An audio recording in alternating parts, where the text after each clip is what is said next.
The spinal column. How did I do that? I don't know. Make sure you're drinking. Make sure you're drinking water. I can't stress it enough. Also, make sure you got cherries. Cherries is always fantastic. It's fantastic. Now tonight, um, we're hopefully going to have on our friend Joe. Ours. Um, I've had some major issues with my phone charger. I know it's real. I bought a new phone charger because they're garbage, and I went to Walmart. I spent $14 on a good one, uh, and I'm not sure if it's working. I think it's charging. I hope it's charging. I have zero trust in all electronics. Everything is just garbage. Everything is terrible. It is what it is. It is what it is. So, it is what it is. Kind of windy out tonight. Joshua, Anthony P., what's up? It is rather windy out. I probably should have brought my jacket. Let me see here.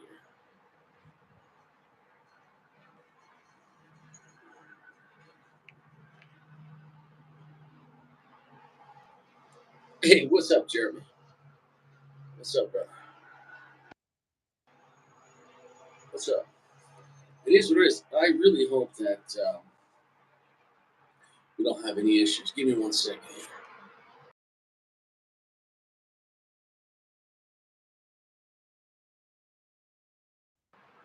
We'll find out. I sent Joe the request, and hopefully we don't have any technical issues. And what happened was, after I bought the new charger, I had to take care of something. So I plugged in my phone, which was dead. And I thought for like 30 minutes it was working. It turns out it wasn't. I think it wasn't the charger. It was the connection that goes in, the adapter. So that was great. So now I got a different adapter and it's working fine. But anyways, nobody cares. And of course, this would happen on the night. We're gonna have Joe on, so it is what it is. Hopefully, we won't have any problems. Rich, Richie totally butchers this up. It's just, yeah, Richie can't afford a phone charger.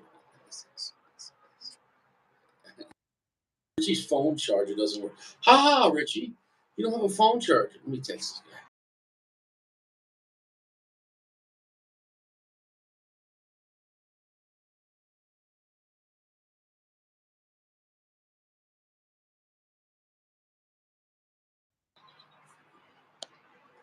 Uncle Larry, Josh, gentlemen, what's up?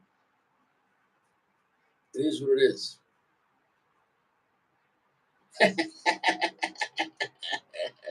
First, you get the phone charger, then you get the adapter, then you get the Bugatti. Yeah, it's been a rough time here. Nobody cares about Richie.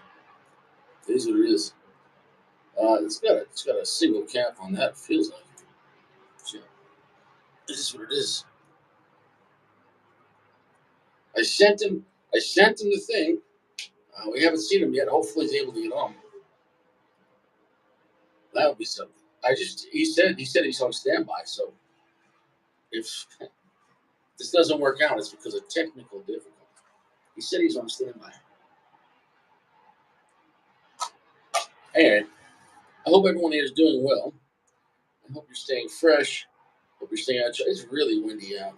I'm kind of frazzled. I'm running around like a madman.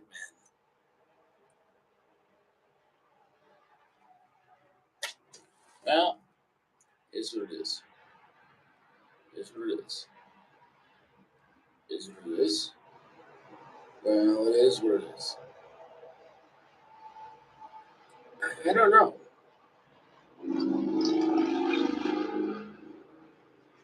I know nothing. I'm just hoping he can come on. No, it's Joe. Okay, he's coming on now.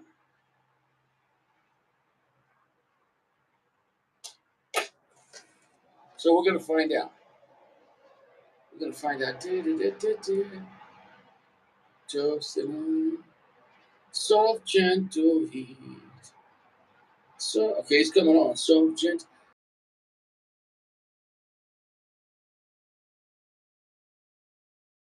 So much stupid stuff I had to do. I didn't get. I was gonna write like 10 poignant questions. I didn't get any. I didn't get any questions. I didn't get any questions. Hey, Gio, who's this guy? Gio, are you fresh, Gio? Here's what it is.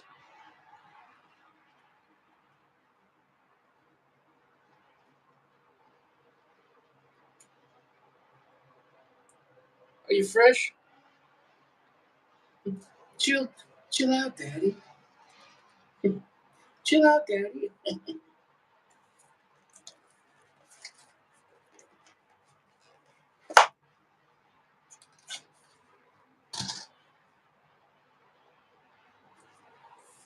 Chill, Daddy.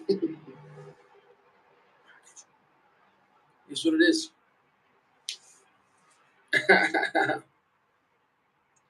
Here's what it is. He just texted me. He's about to come on, so hopefully no issues. This is what it is. This is what it is.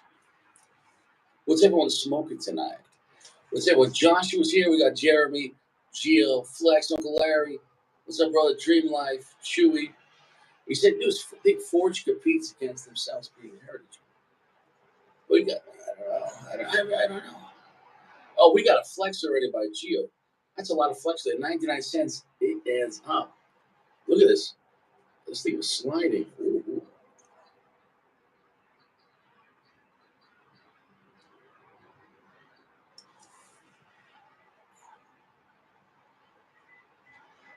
Bohemian Red Dot, fantastic. We got cherries. You got cherries. We got cherries. While we're waiting for him to get settled in,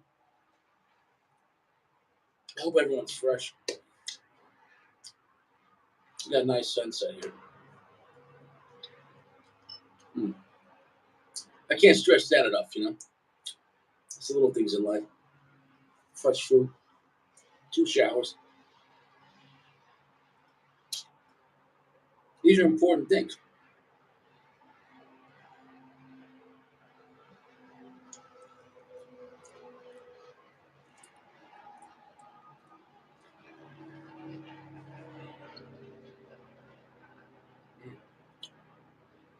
Hey, what's up, PG? He said he's smoking the Friday when he gets home. Fantastic.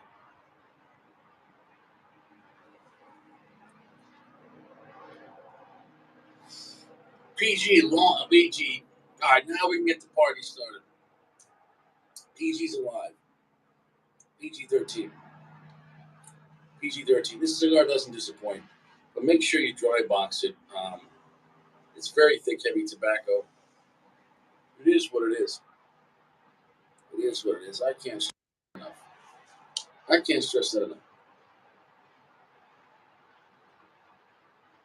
Yeah, lounge is popping. He said, this was just a trick. We have no guests tonight. It's just Richie. Richie was just trying to get PG to come out. Hey, PG, thanks for coming out. It is what it is. It is what it is. I'm trying to think like some good questions. I was gonna write things down. Here we go. Ladies and gentlemen, please welcome our brother Joe from Forge the General Cigars. Can we see you? We have a good connection. Yeah, we should. I'm gonna Hey, what's up? pop inside. Nice. I was gonna sit out and have a cigar, but No, maybe I might do it out here if that's it, man. That's it. How that's you all doing? good. All right. I'm doing well, Richie. How are you? Well, Richie's my cigar name. My real name is Damon, but here everyone calls me Richie. So I guess we'll keep my. Do you have a cigar name, or do you have a regular name and a cigar name? It's actually funny you asked. They call me Truffles. That's the nickname in the office is Joey Truffles. It's my first job at a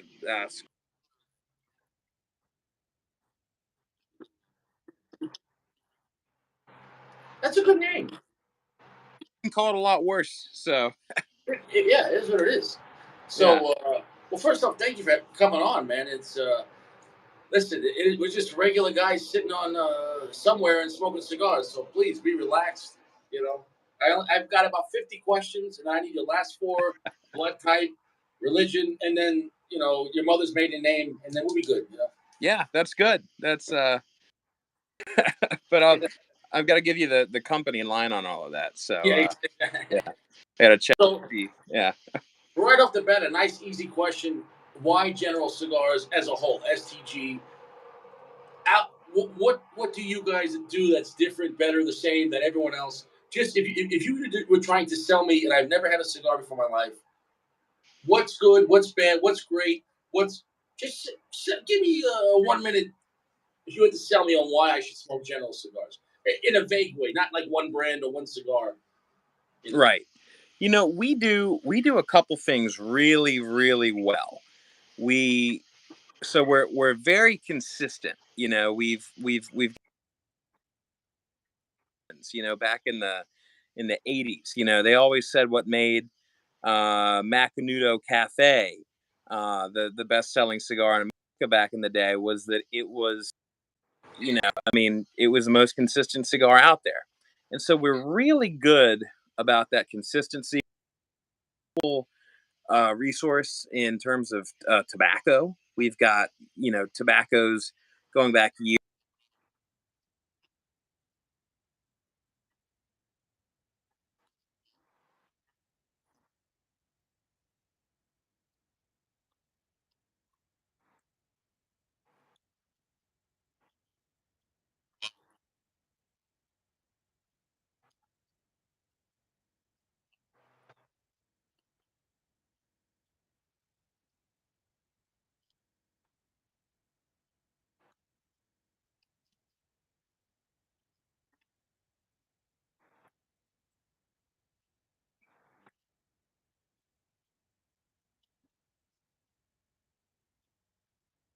In the brands, you get, Cohiba, for instance, you've got Red Dot, which is a Cameroon. You've got Black, which is broadleaf. Then you've got a fantastic Connecticut in the mix. They just launched a really good San Andreas. So, I mean, that's just one brand in the Forged General Cigar. there's not one bad cigar in the Cohiba lineup. There's not one piece of shit. Every one in Cohiba is strategic. Um, they don't like like everyone is like, yeah, I'll do this the rest of my life. Since I've been smoking cigars, it was Red Dot, then Black, then the Blue. The Dominicana with the Dominican came and gone. I only found on the internet the white gold label, which was a great cigar. Yeah, Uh, back in the day. yeah, they had some oddball ones with that big long 9-inch cigar in that tube. That Christmas one year with 1980s tobacco. I don't remember that weird. It was like a weird special. I can't remember the name of it. The other one with Jay Z. I don't remember the name of it. That was a good one. The You know, Commodore, right? I'm going to uh, light this. you had the Miami, the Weller. Everyone was different, but at the same time, not against the company. You know what I'm saying? Though the only one I would say that wouldn't be against the company, but it really took it to a different place was the Royale. As far as I wouldn't say before the Royale, Cohiba made strong cigars. Never made weak cigars, but the Royale was like, oh, so other brands say like, let's say classic brands like Monte Cristo on the Altera side and Cohiba. Well, they make nice stuff, but they don't make strong cigars like Padron. And then like Cohiba's like, yeah, here's a Royale, and like first time I had that, I was like, holy shit, like that is, Yeah. even though it's probably not aging, they like that was like send it, you know. You know? Yeah. No, it's got some genuine body to it and some spice. I mean, that's a cigar that people that have been smoking cigar, people that have kind of written the Cohiba brand off, pick that up and go, "Whoa, this is serious." I misunderstood Cohiba. I mean, Yeah, it's a serious stick. Yeah. but it's still luxurious. But it's still it's a very dark, heavy cigar. But that's the darkest Cohiba and the strongest Cohiba. You're right. Just in one brand, you have the massive thing. And as far as just general, when I say general, I'm including Fords, and we'll talk about later about the split. But I would say the biggest thing I can see for general is no matter where I am in America, a deli in New York, a high end lounge in New York City, Your cigars are there, and they're available, and they're generally never gouged, and uh, generally on MSRP, give or take. And when I say available, always available. You look at other great cigars. We can talk about Fuente and the Opus X. I mean, real high end like a Spectre or something like that. But they come. It's hard. It's frustrating when you can't find them, or you got to pay 5 times the price, or like you got to deal with like a situation like that movie Taken. You're like, I have a special set of deals. Like we have your cigars. Like, all right, like, and you get what I'm saying? No, like nobody wants to pay 5 times the price for any cigar. It doesn't Right. make it. So what I like about General, because no brand could be everything. Because if that's the case, we don't have Chevy or only Ford. We got all cigar smokers. I'm sure yourself smoke everything or whatever they like. But that being said, you guys do a lot, and you do a lot, and with brands like Punch, you do a lot for the working people, which I think is important. People overlook that. Now, of course, I'm saying a lot of working guys might want the luxury store like Cohiba or a high end Macanudo, but even for guys that are doing well off, a brand like Punch, you could smoke that great brand and use the difference and buy whatever you want. Like you could smoke Punch for $5, $6, and they're great cigars. Like I'm not. It's not like, well, it's good for 5, but it's a piece of shit if it was 10. It's still great. Like Punch makes great stuff, and I think people overlook that. And I did over the years. And as I've been reviewing for 5 years now, I've made over 2,000 videos. I deleted a lot of them for political reasons because it was a little edgy. Point is, you guys have everything and really good stuff for under $10. Nobody doing that like on that level and everywhere available.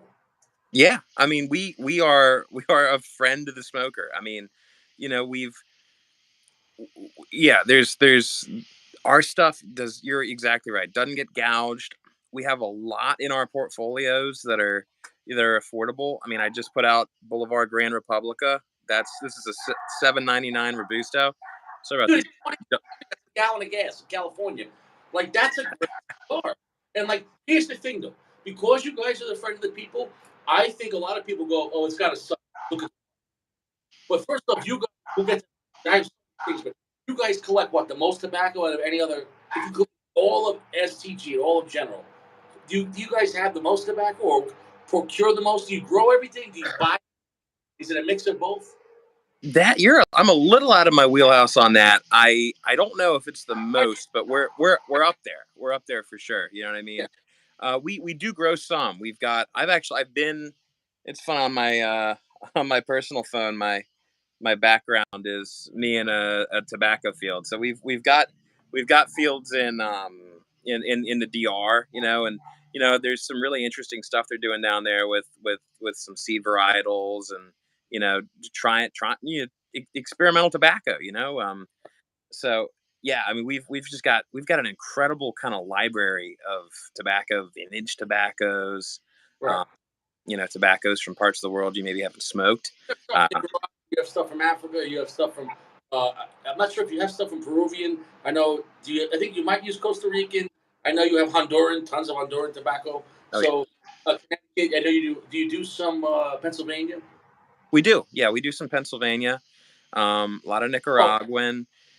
Ecuador has been, we've got some great Ecuadorian Habano, some great Ecuadorian shades, really good Honduran shade too. We've got Alredo Mundo Shade Grown just came out with a Honduran shade wrapper, and yeah. that's a great cigar. Hmm. It's massive, man. So let's get to you. How the hell did you end up over at General? Like, I know we talked about a little in the past. Quick summary. Why did you want to get into cigars? Were you smoking beforehand? Was it just a job on the whim and then you loved it afterwards? What happened? Yeah, well, I've loved cigars for years. It's been something I've always enjoyed.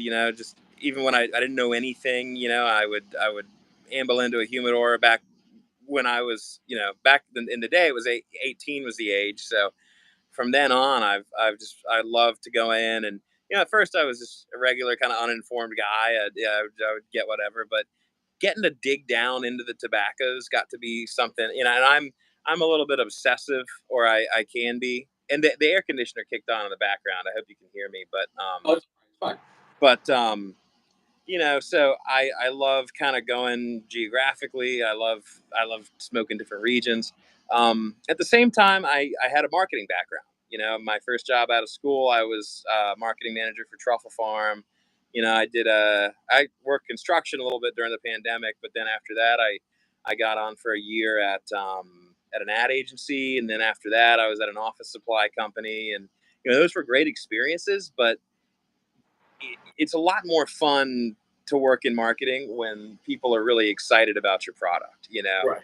and when you are excited about the product, and when you really, so I went from having to kind of jazz up and ink pens and staplers, which, it's good work, it's honest work, but now I get to dig into tobaccos. I get to go to work, and they say, "Hey, we've got this tobacco from here or there." I don't want to give anything away in the coming years, but tobacco that no one in America has ever smoked before. And And are we looking forward to that a year or two, possibly, or longer?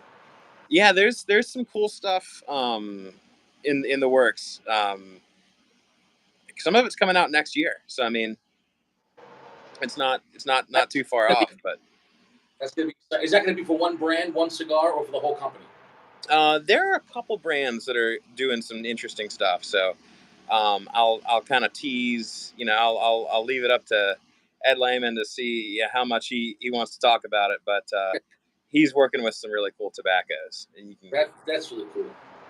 Now, as far as, let's just say, okay, you know how you have companies like my father makes cigars for Tatuaje. Does General only make for General, or if I came to you and said I got 100 grand, could you make me X amount of cigars? Do you guys work with smaller boutique companies and make cigars for them, or that is not a possibility? Yeah, no, we do a fair amount of contract manufacturing. I know. Again, it's one of those, I don't know what I'm allowed to say, but a lot of stores, they'll have their house brand, and there's a decent chance we make it. I Okay, will, lately I think I know one of our factories is kind of at capacity right now, but it's definitely something, we do some contract manufacturing. I mean, these factories, they're old, well established, esteemed factories. So I mean, there's people are chomping at the bit to have cigars made there. I mean, so there's some real cool heritage and history. So interesting. Now, as far as the crossbreeds, when it comes to, let's just pick one brand. I remember with Cohiba, everything was made in the Dominican Republic, and then they started making cigars out of Nicaragua. How the hell do you keep the same consistency when you have complete different culture, different people, different? You can't say the same exact technique because you go to a different country. Maybe they do a little bit different. How do you, when you have the same brand and same ethos in a sense, how when you make it a different country, how does that work? Do you bring a team over there to say, guys, we got to keep it exactly like this, or do you say, no, we're going to do something totally different? You don't say no. Like, how does that work with DR versus Nicaragua and Cohibas? you know, it's actually kind of an asset that each factory has its strengths and its weaknesses. Because when we look at a brand like Cohiba, for instance, and say, we want a cigar with a certain profile, certain characteristics, we can kind of go, the team in Honduras is really good at that. Or we can kind of go, the team in Nicaragua is really good at this, and the team at DR has this whole, other kind of history and lineage. So that's kind of how you get, like, again, to not to keep going back to Cohiba. I don't work on Cohiba. I don't know their cigars that well, but you Said know he General that. Cigar. He's been to the Cohiba factory, Saco, a dear friend. He showed the pictures of the black tobacco for Cohiba Black. That tobacco was so, the wrapper was so dark, man. You Oh know, yeah, I mean it's incredible, some of the tobaccos we have, but yeah, I mean I was in the DR in April, which is where a lot of the cohitas get made, and it was really cool to were you you at know. that pro cigar event? No, I wasn't there for Pro Cigar, but Which part? You said yeah, DR. we were down there for a blending session. I mean, it was beautiful. We went out to Mao, out to the fields. Smoked cigars in a big gazebo. It was torture. It was awful. Macanudo, yeah, the Macanudo Mao, right? That's the Macanudo Mao. That's right. Yeah. Yeah. Hmm. Um, when you guys work with AJ Fernandez, how does that work? Also, as the years went by, how has your relationship changed? and I'm not going to say for better or worse, but I'm just saying, how does that change as he's growing in being a more prolific brand for himself, but also he's grown working with other brands. I'll say both. He's making tons of cigars for both. Is there, because do you guys view other corporations? I know there's competition. Is it a friendly competition? Is it arch enemies? Is it more? It is what it is. And then also when you have someone like him working with both, I'm being very white gloved here. How does that work when you have working relationship with both? Is it kind of like you just take whatever AJ can give you because he's working with everyone because everyone wants the AJ right now? I feel is like Quentin Tarantino was in the '90s. Right? He's right. Anything Quentin Tarantino made in the '90s was the news shit, And God bless it. It's some cool stuff. So how does that work out with you guys? Yeah, well, I mean, AJ is a fantastic partner. Like he's great to work with. Now, and we understand. I mean, AJ's got AJ's stuff to man. I mean, we're not. We don't tell him what to do. He Right. doesn't work for us. I mean, he's an independent guy. So yeah, Project. he can work with other folks and do whatever. There's like, I think of all the industries I've gotten to work in, the cigar industry is by far is the friendliest. I mean, I was just at PCA and people are coming up and patting us on the back. And I mean, I can't think of anyone there was a really rough rivalry with or anything short of friendly, and we all kind of help each other out. And so it's really nice in that regard. Um, but yeah, I mean, it's been great to work with AJ. And, even, I mean, his star has definitely risen over the years, but he's still a really great partner. I work on Diesel. That's one of the brands I'm helping out Justin Andrews on that. And he's still as kind of involved in the blending process with Justin as ever. He's not gotten too big to talk to us. So yeah, he's been great. And generally people in the cigar industry are great. They're very gracious, they're very generous with their time. So It's the product that people want to enjoy. Like, I'm saying? Like, it's the one, you know, you're not if you're not enjoying your cigar, you're not doing it. So it's one of the few things in life that, and I think it really brings people together. Where don't get me wrong, I think alcohol has its place, but a little too much, people start getting wild. Where if guys are smoking 3 cigars and hanging out, it's we could be all different backgrounds and we're all gonna shoot the shit and have a good time. So exactly. Yeah. you get to smoke at work. Yeah, we do. We not the whole office, but we've got a couple rooms on separate HVAC, so we can go in and I mean, because we get test blends and we got to smoke. And then sometimes if you have the kind of work where you're just like going through a big spreadsheet or something, I call that cigar smoking work. So I'll take my laptop in there and have a have a cigar, which they are cheaper than lawyers. I like that. I made that phrase. I have a couple of phrases. Cigars are cheaper than lawyers. It's true. And there's no cigars in prison. That's another phrase. It's true, though, because you could be having a bad day, but there's no cigars in prison. Just go home, smoke a cigar, and you'll survive another day. Right. Uh, PG wanted to know about marketing. He said, "What is it like being a marketing person? Do you come up with a direction for a new brand, or the brand's already there, and then you find a way? Kind of like, are you playing off the cards, or are you playing off your emotion? Like you say, no matter what it is, we want to do this, and we'll use the brand as the puppet, or does it work the other way around, or both?" Yeah. So yeah, I was gonna give the annoying answer. It depends, right? So it in some instances when we kind of see an opportunity in the market, we might launch a new brand. But for the most part, we're kind of keeping the flame lit. We're kind of keeping these brands that have been around for a long time, moving in the right direction. Um, in my case, so I'm really lucky to work on Boulevard. Boulevard is a really it's a storied brand. It's been around since 1895. But it's one that in years past it hasn't really gotten the love that ideally. Potential for expansive growth. I'm It has the most potential in general lineup for expansive growth because you haven't used that brand. Like think about it, right before that, you had the Confradia. for a couple. Like, so you could have 10 cigars if you want under the Bulver line. So I feel there's a lot of room.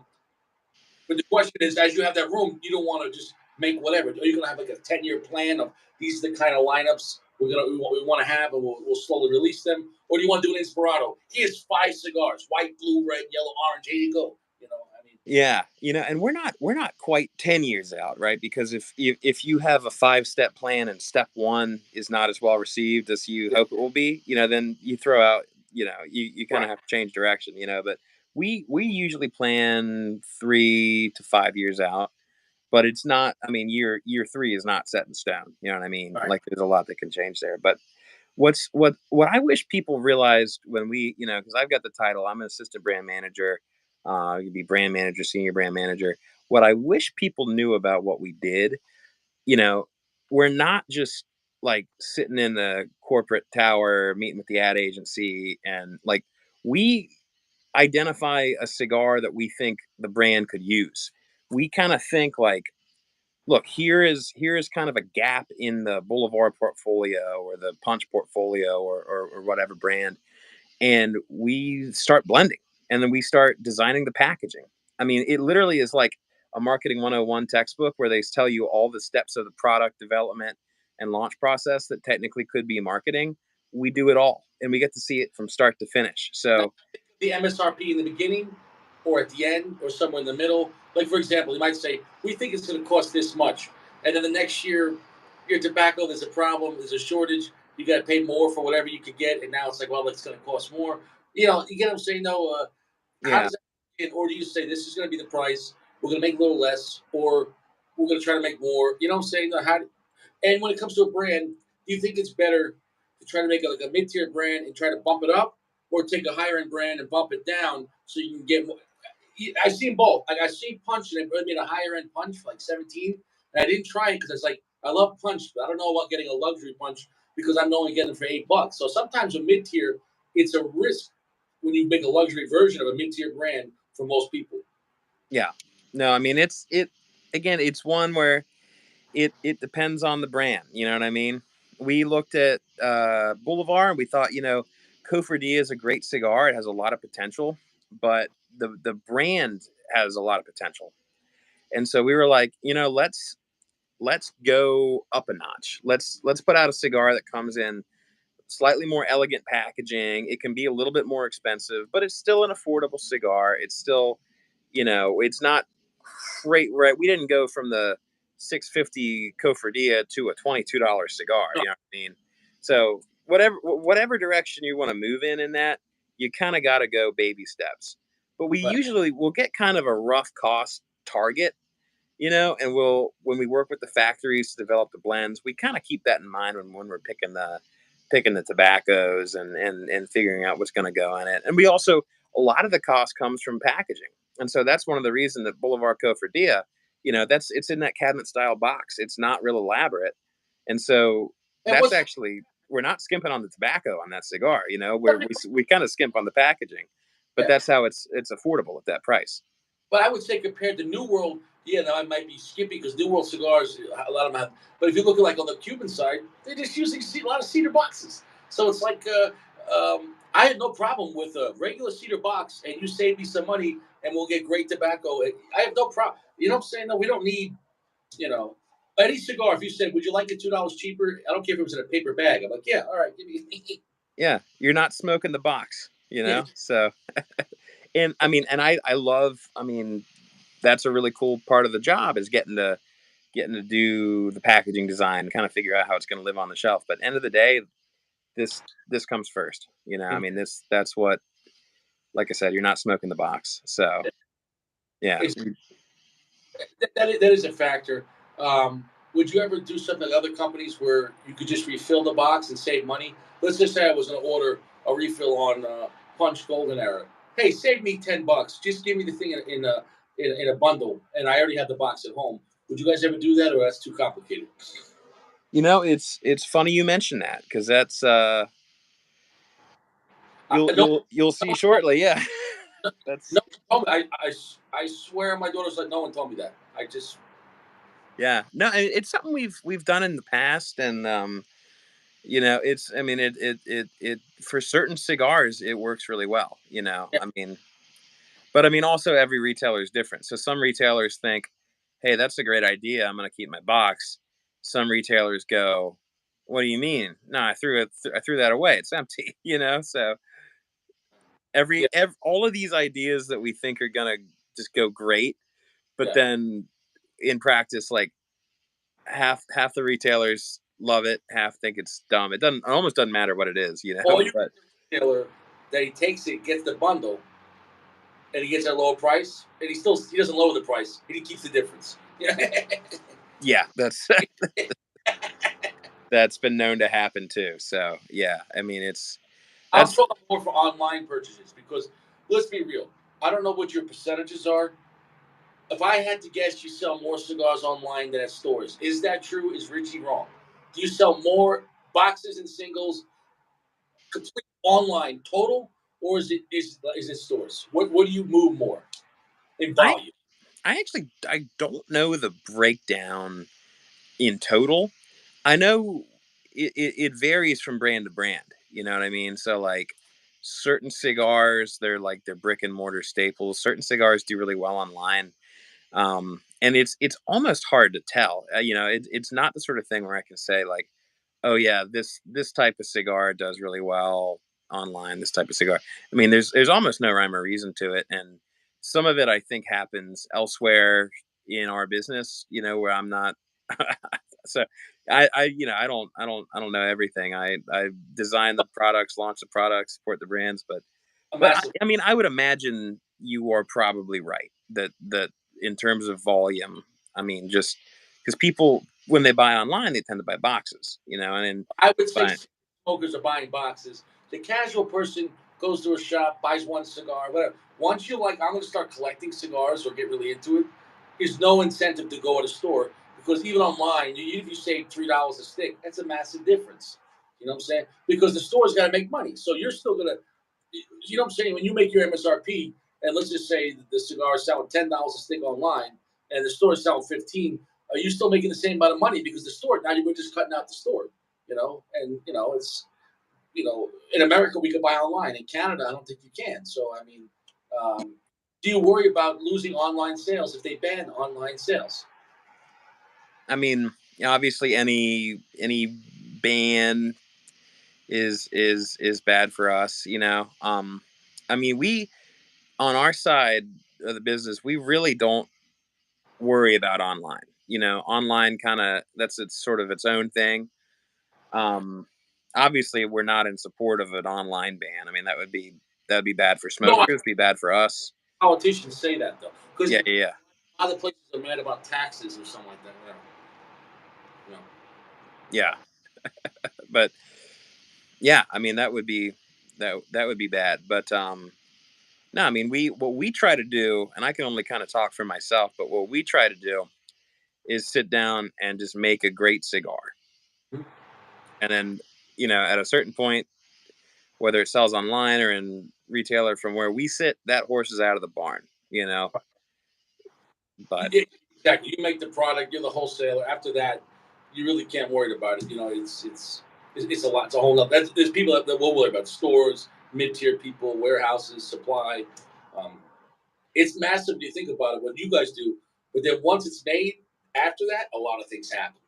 Like a lot. You know what I'm saying? No, like as far as guys reselling on the internet or CBIT or Cigar International or online magazines or whatever. It's like um, how does that work with different online people having the same cigar in the brand new box at variable prices? Is it because how does they all get the same price from you, or is it by how much they buy?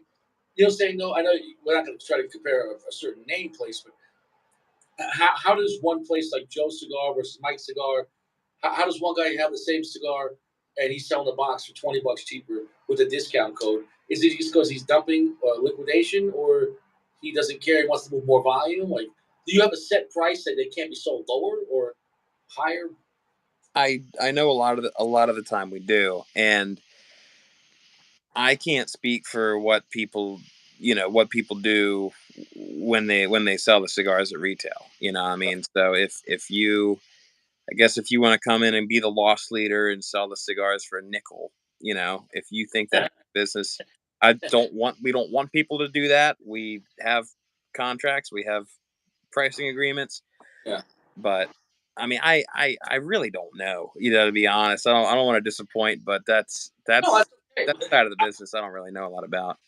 We talk about this. We don't just smoke cigars in this chat. We talk about a lot of stuff. I mean, it's a lot about every aspect when it comes to cigars and the business and everything else. So this is interesting, and how I've seen things change a lot. As far as electronics, as far as people trading and online prices and CBID prices, and I've talked to Ed about that with CBID. Um, Seems like some of the old classical General cigars and other companies, like the original stuff, is still available on CBID at a really ridiculous, like 25% price, or they're kind of loosies or 5 packs, and we'll get to that question. But then full price stuff will still be a little cheaper, but not that much cheaper. So when it comes to, if you could answer this, if you can't find, how do loosies and 5 packs happen on CBIT? Are they chopping them up, or when you make a company, you say these are the box worthy cigars that are perfect, and then we go these ones might have a little cosmetic, and we'll sell it as seconds or 5 packs. If you can't answer that, don't answer it. But you can wink or nod. But Well, I can definitely say that any cigar that has, you know, whether it's the I keep bringing up Cohiba, but if any cigar with like the Cohiba band or the punch band on it, doesn't matter if it's a box or 5 pack or singles, it's good. It's not, these are in 5 packs because they didn't cut the mustard. That's not something we do. But as for the online 5 packs and that sort of thing, I again, not to be empty headed on this subject, but I I really don't know how some of that comes out. I know at brick and mortar retail, we've come out with some 5 packs. We've got Boulevard Cofradia in a 5 pack now, a Toro. I mean, it's a good format. People like, hey, I can grab 5 of these, especially if they're humidified. yeah. But as far as the online, I don't know. I mean, I can say that sometimes you see stuff and we're good with it. Sometimes you see stuff online and we're like, we didn't tell you you could do that. You know what I mean? So Right. But on the flip side, though, it's still your brand is still out there. But here's the downside: people getting red dots for $5 never want to pay $20 at the store now. It's almost like when they say don't feed wild animals because they won't. They're just gonna wait for the free food. So when you get stuff at such a stupid price online on CBID, sometimes it's like I think it hurts the brand. Some brands they don't allow it anymore or ever. You know what I'm saying? No. So how does the company I know I talked to Ed about certain things. They said, well, newer stuff, they don't allow that to happen with the Miami or the Royale. Like, I guess they have stronger stipulations that, hey, you can't sell these things for $2. You're hurting the brand. yeah, I mean, a lot of the high end stuff we've got policies on. I mean, and we don't want to create a marketplace that's not competitive for brick and mortar or for online. And so no brick and mortar shop owner is going to sell Cohiba Red Dots for 99 cents or something, right? So Right. we we do want to make sure we're looking out for everybody and kind of trying to, we don't Eventually, want brick and mortar being undercut. dumping so low, eventually you say we can't afford to sell those cigars at that price anymore. As you guys as the company, if you say if other people are going to sell your stuff so cheap, you're going to say, hey, this is this we can't do this forever because you know what I'm saying. No, that's not sustainable either. So I mean, in the long term. So I don't know. Yeah, I mean, and that's one of the tough things. I mean, we come up with these plans and we come up with really really good plans, and then they meet the retail environment, and sometimes that's all they were was plans. So it's really hard to account for all this stuff that people do, and all the kind of decisions that get made by retailers online and in brick and mortar about pricing. I mean, we do what we can, but to a certain extent, I mean, And please keep that in mind if you ever are online or in a shop and you see some ridiculous price and you go, man, I can't believe these morons at General are doing that. It might not have been the morons at General. You Yeah, know? yeah, right. It could somebody made a decision either way on both sides. Like the extreme either way. So it's I just think as a cigar smokers on the buying side, the more educated you are, the more you find out what you like, the more know how much a cigar should cost, and somewhere in between, I guess, it is what it is. How many brands does STG have? Can you? I couldn't remember. Man, How I don't even. is it 20? It's got to be bigger than 20 because we've got the big brands that everybody knows. You know what I mean? We've got um Punch, Partagas, Boulevard, or I'm sorry, actually, Macanudo, Cohiba. Then we've got the brands like Alredo Mundo, Boulevard. They're great brands. They've been around for a while, but they're not as widely distributed. And then Uh, we, Hoyo de Monterrey, not as widely distributed, and El Rey de Mundo. Those two hmm, are. Hoyo is one of my favorite brands, and it's a brand that I wish more people smoked because it's awesome. I mean, even like all the new stuff, the innovation's great. The collaboration with Dion was awesome. The Excalibur, that's a I like the Epicure. The Epicure. That's a great. It's a great $9 cigar. It's a good time. oh yeah, the Epicure is great. Just like the Hoyo de Monterey Rothschild Maduro, like that's a fantastic dog walker. Yeah, that's a really good. If I you've got 20 or 30 minutes, like it's a great brand, and I hate that I don't see it in stores as often as I wish I did because I mean I think there should be a Hoyo in every humidor in the country. You know what I mean? But I agree on that. I think so. Brands like Hoyo, the difference between brand like Hoyo and Boulevard. Hoyo, I feel had time, and now it's time to bring it back. It kind of faded off because they had so many cigars. Boulevard has a future because it has mass potential. It hasn't peaked yet. So I feel like what's harder, you think, to bring a brand back or to bring a brand to make it where it's at? What would you rather be right now? To try to push Boulevard, or would you say it's harder or easier to make Hoyo to the level like where like Punch or Macanudo is? Because I feel like your big stuff as far as not tiers, but big stuff as far as everyone knows that it's always there. Punch is always there. Macanudo's always there, and Cohiba's always there. Partagas seems to fall off over the past few years, but it's coming back. oh, And there was times where some shops wouldn't even have Partagas anymore. I'm like, where's Partagas? And now I'm starting to see them come back. Um, so what do you think is easier to start fresh or refresh? I think it's easier, and I mean they both have their challenges, but I think it's probably easier to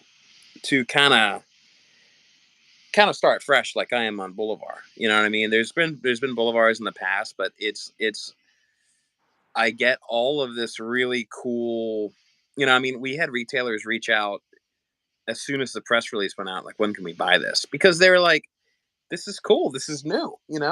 This something Ed says often. This industry has gotten to be a little bit ADD, where people are always looking for the new thing. And so this brand, which is almost 130 years old, it hadn't been out in a while, so now it's kind of the new thing, and that's a real advantage. Whereas, Hoyo has been in humidors for a while, um, and it's just a brand that you don't see in as many of them. But I mean, the people that know it love it.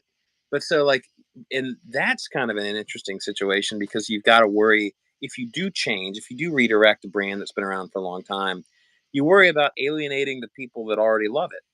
It's like, man, don't change it. We like it. Like, well, we had to change it a little bit so these other people. That's a really tricky tightrope to walk. Whereas with Boulevard, Cofredia was a hit, and we could kind of build on that. But there wasn't 30 or 40 years of kind of entrenched habits and that sort of thing. So yeah, I mean, I got the easy job with Boulevard. And that's kind of Yeah, because a it already has a past, but it wasn't your past. So you already have a great name, and now it's like you can start with a clean slate. So maybe it's the best of both worlds because the people already know the name. And when I remember when I first saw this out, I saw it years ago in the store, and I'm like, wait, what are you guys selling fake Cubans? And he's like, what are you talking about? I'm like, what the hell is this? I was like, is that a fake Cuban? He's like, no, it's Boulevard. I'm like, what do you mean Boulevard? Who makes Boulevard? He's like, Boulevard. I'm like, I didn't know that General was saying though. So it was kind of refreshing to me. I was just like, oh, and I saw the price, and I'm like, well, how could this be any good? And then I had it, and I was like, that's a strong cigar, and very well priced, and enjoyable, and potent, and rather spicy and heavy, and it kind of what I call like not like a rough cigar, but a slightly rougher on the edges that it grabs your attention like a slight sandpaper. Where some cigars are more about being smooth and beautiful.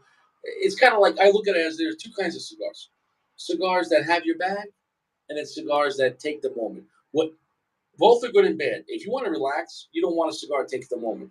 But if you want to get out of here, give me a cigar like just it's like a strong drink. Take me out of here. So if I'm in the mood for to get out of here, I want a strong, intense cigar. So I tell people like you have to find out what kind of mood you're in and what do you want to do. Do you want to Right. stay chill out with your buddy, or do you want to like beam me up, Scotty? And like just like El Rico Habano, that cigar will knock you out. El Rico Habano will take you out of your socks. And I'm Isn't glad. that's a good cigar, right? No, it's a great cigar. That's the strongest Habano I ever had. Yeah. I, that's the strongest Habano.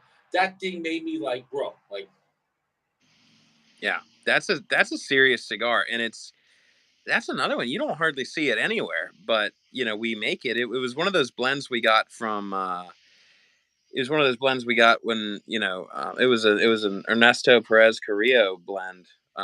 From uh, Gloria Cubana back in the day. I mean, so that the blend's been around forever, and it's an awesome cigar. But that's the thing. This ADHD industry, the great cigar that's been there for 30 years doesn't get the love that the new thing does, unfortunately. But you know what you need on that cigar? And I like the band, but maybe you need to give it a modern band, and then people will.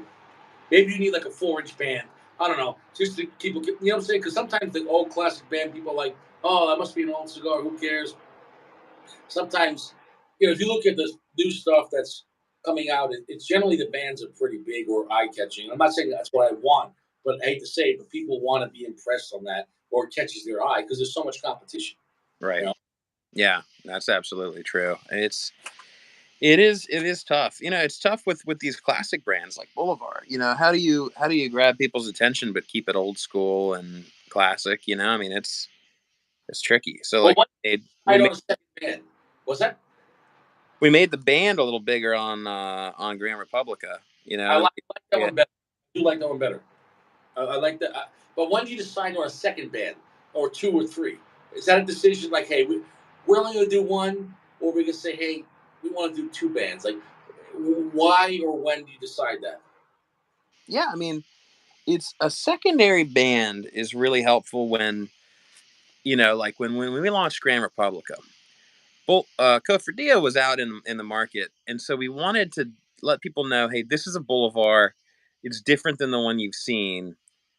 And I mean, the primary band is sort of similar, but we added the secondary band just so it would stand out a little bit more. Or if you've got information that you want to kind of communicate to the guy in the shop who's looking at the cigar, right? So if you've got Ray Del Mundo, they just launched the Shade Grown, and he put out he put a secondary ban on that because it's a Ray Del Mundo, but it's different. But it's in a similar box to the others, right? It looks sort of the same, and so it's a good way of letting you know, hey, this is a little different. Like the Macanudo Vintage cigars, great example because an 88 vintage and a 93 vintage don't look all that different, so a secondary band is a really good way to kind of communicate that information. Yeah, And we try not to just throw stuff on cigars for the sake of throwing stuff on cigars, you know what I mean? But if there's kind of some story we want to convey, because in a humidor you've only got a couple seconds. I mean, think yeah. you're in a humidor, you're not reading all the copy on the box and then going to the next box. You know what I mean? Your eyes kind of scan, and so we only have a second to really talk to you when you're in a humidor. Yeah. So that's what a secondary band's for. Also, the color of the box, the shape of the box is important too. Um, I feel like you can grab people's attention with the color of the box. He doesn't. Even if you use using a cedar box, but if you painted, like when I saw the El Rey del Mundo, the AJ one, it was a silver box. It was like, what the hell is that? It was like a metallic silver box with Oh, that red. And I said, what is that? He's like, oh, it's a new AJ. And like, dude, that's one of my favorite cigars of all time. The El Rey del Mundo. Have you had that one? I call it the Christmas cigar. The oh El yeah, Rey AJ. That's a great cigar. that's a fantastic cigar. Yeah. We've got. I actually smoked one of those the other week in the office. They were really good. The flavor, the smell, the aromatics was fantastic. Yeah, I AJ. got questions on this, and I'll shoot them off. One guy was asking about Cohiba and the legal battle. You don't say anything, I don't trouble. But as I'm, far as with the Cuban and non-Cuban, if let's say it is lost, would you rebrand it as a different name? Well, you're not going to give up the cigars, so would you have to rebrand, or are you going to say it's not that you don't have to worry about that? Cohiba's going to be here to stay. I'm not touching that one. Okay, don't touch it. Yeah, sorry. Don't touch it. Yeah, don't touch it. Yeah, don't touch it. Okay, so Anthony, that's a stupid question. He's not touching it. He doesn't want to lose his job. Yeah, don't lose your job. Because know why? Someone in communist Cuba's watching. He's like, say something stupid. Yeah, and their lawyer's going to use you. No, don't say it. Yeah, yeah. Yeah, that's. I want my boss to A, not fire me, and B, let me come back on this show. So And C, you don't want to get sued civilly by General Cigars because you lost their biggest brand because you ran your mouth. You're like, actually, honestly, but who cares? Let's do whatever we want. yeah, that's. Yeah. So by no means do I represent General Cigars, although we're friends. But so my comment is that I can say what I want. But no, you secondary marketing. How the hell was different levels of marketing? Let's talk about movies or music. How do you get your cigars in a movie? Because I see The Sopranos and uh, what's his name? Is the character named Big Pussy, and he's always smoking Macanudo Cafe. How do you get people to smoke your cigars, or you don't choose that? They choose to smoke them. And do they have to pay, or do you pay them? How does that work? It's always a little different, and it's tough these days. I mean, fewer and fewer people are kind of willing to work with tobacco. On that kind of corporate level. Right.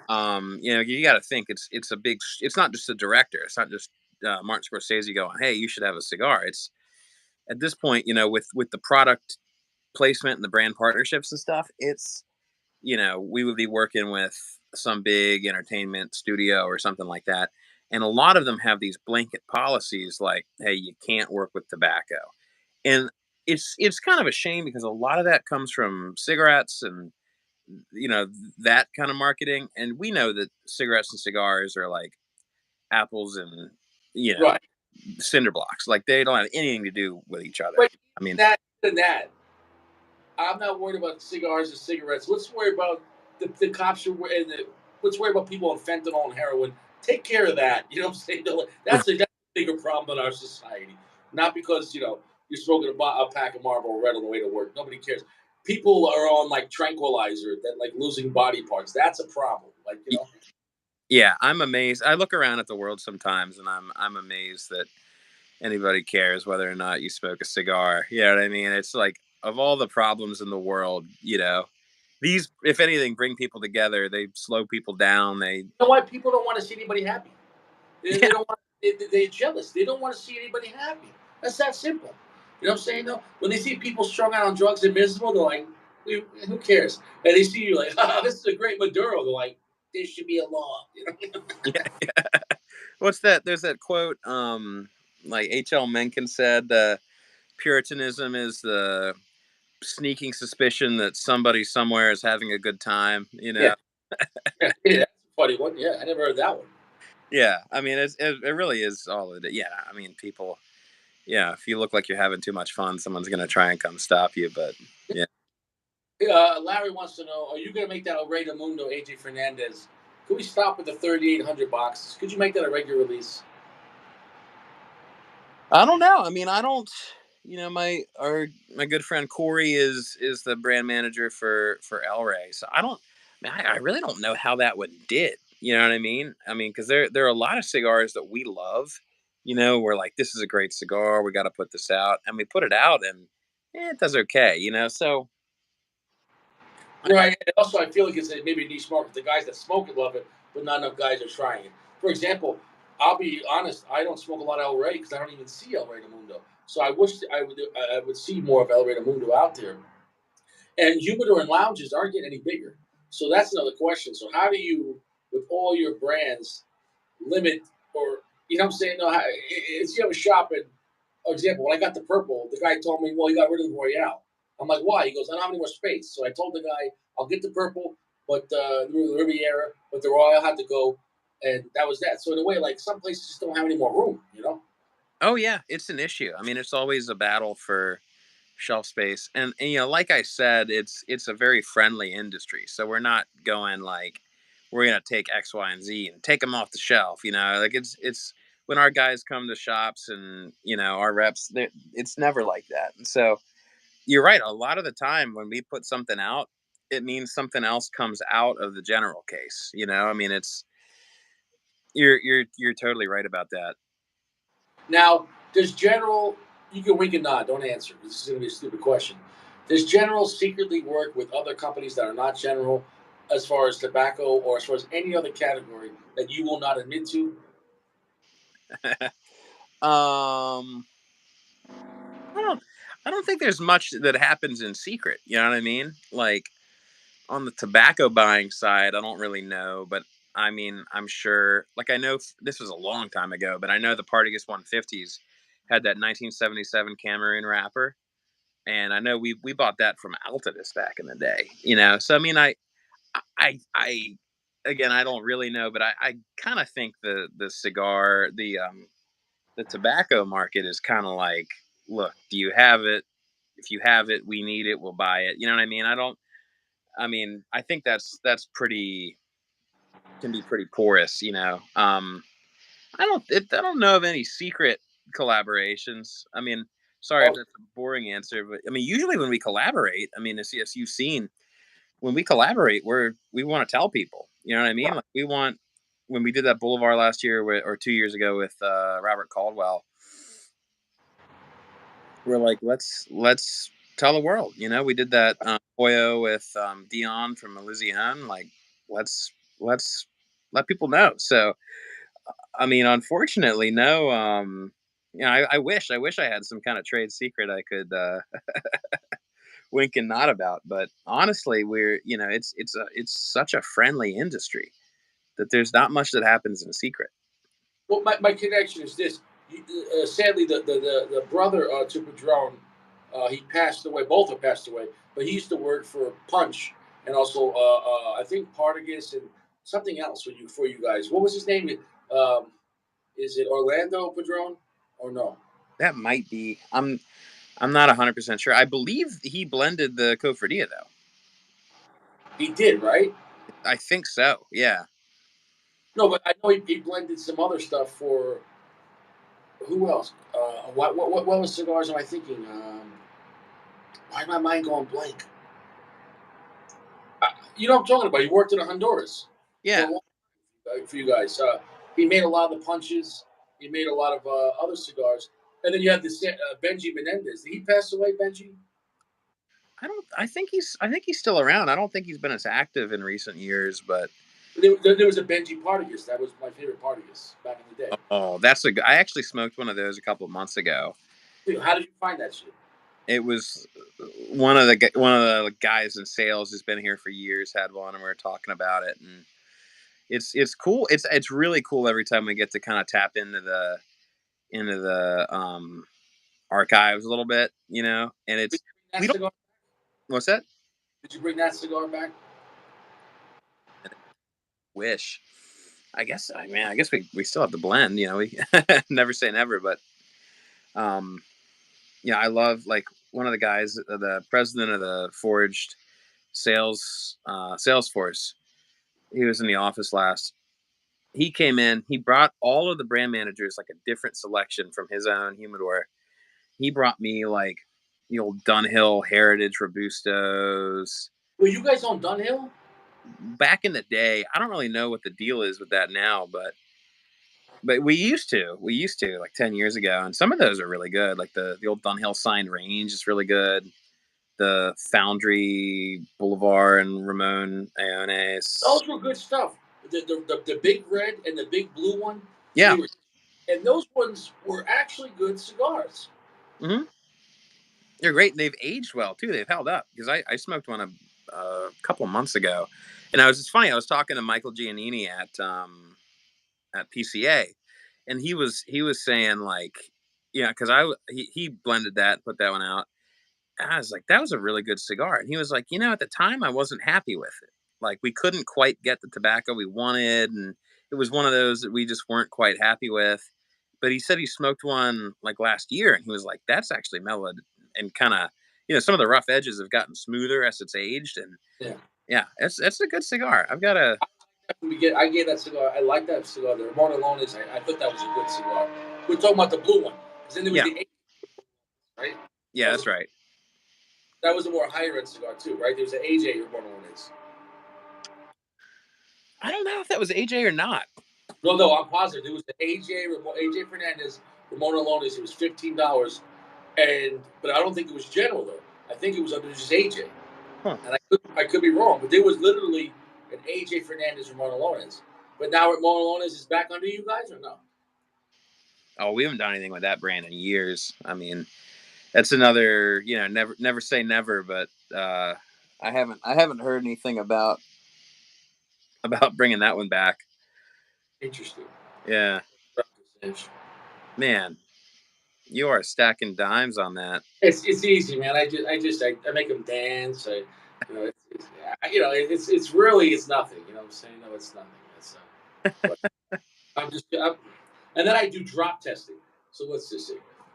All right, 2 inch drop test. It failed, guys. Give me another cigar. You know what I'm saying? It didn't pass it. I said, they test the auto of the car for crashes.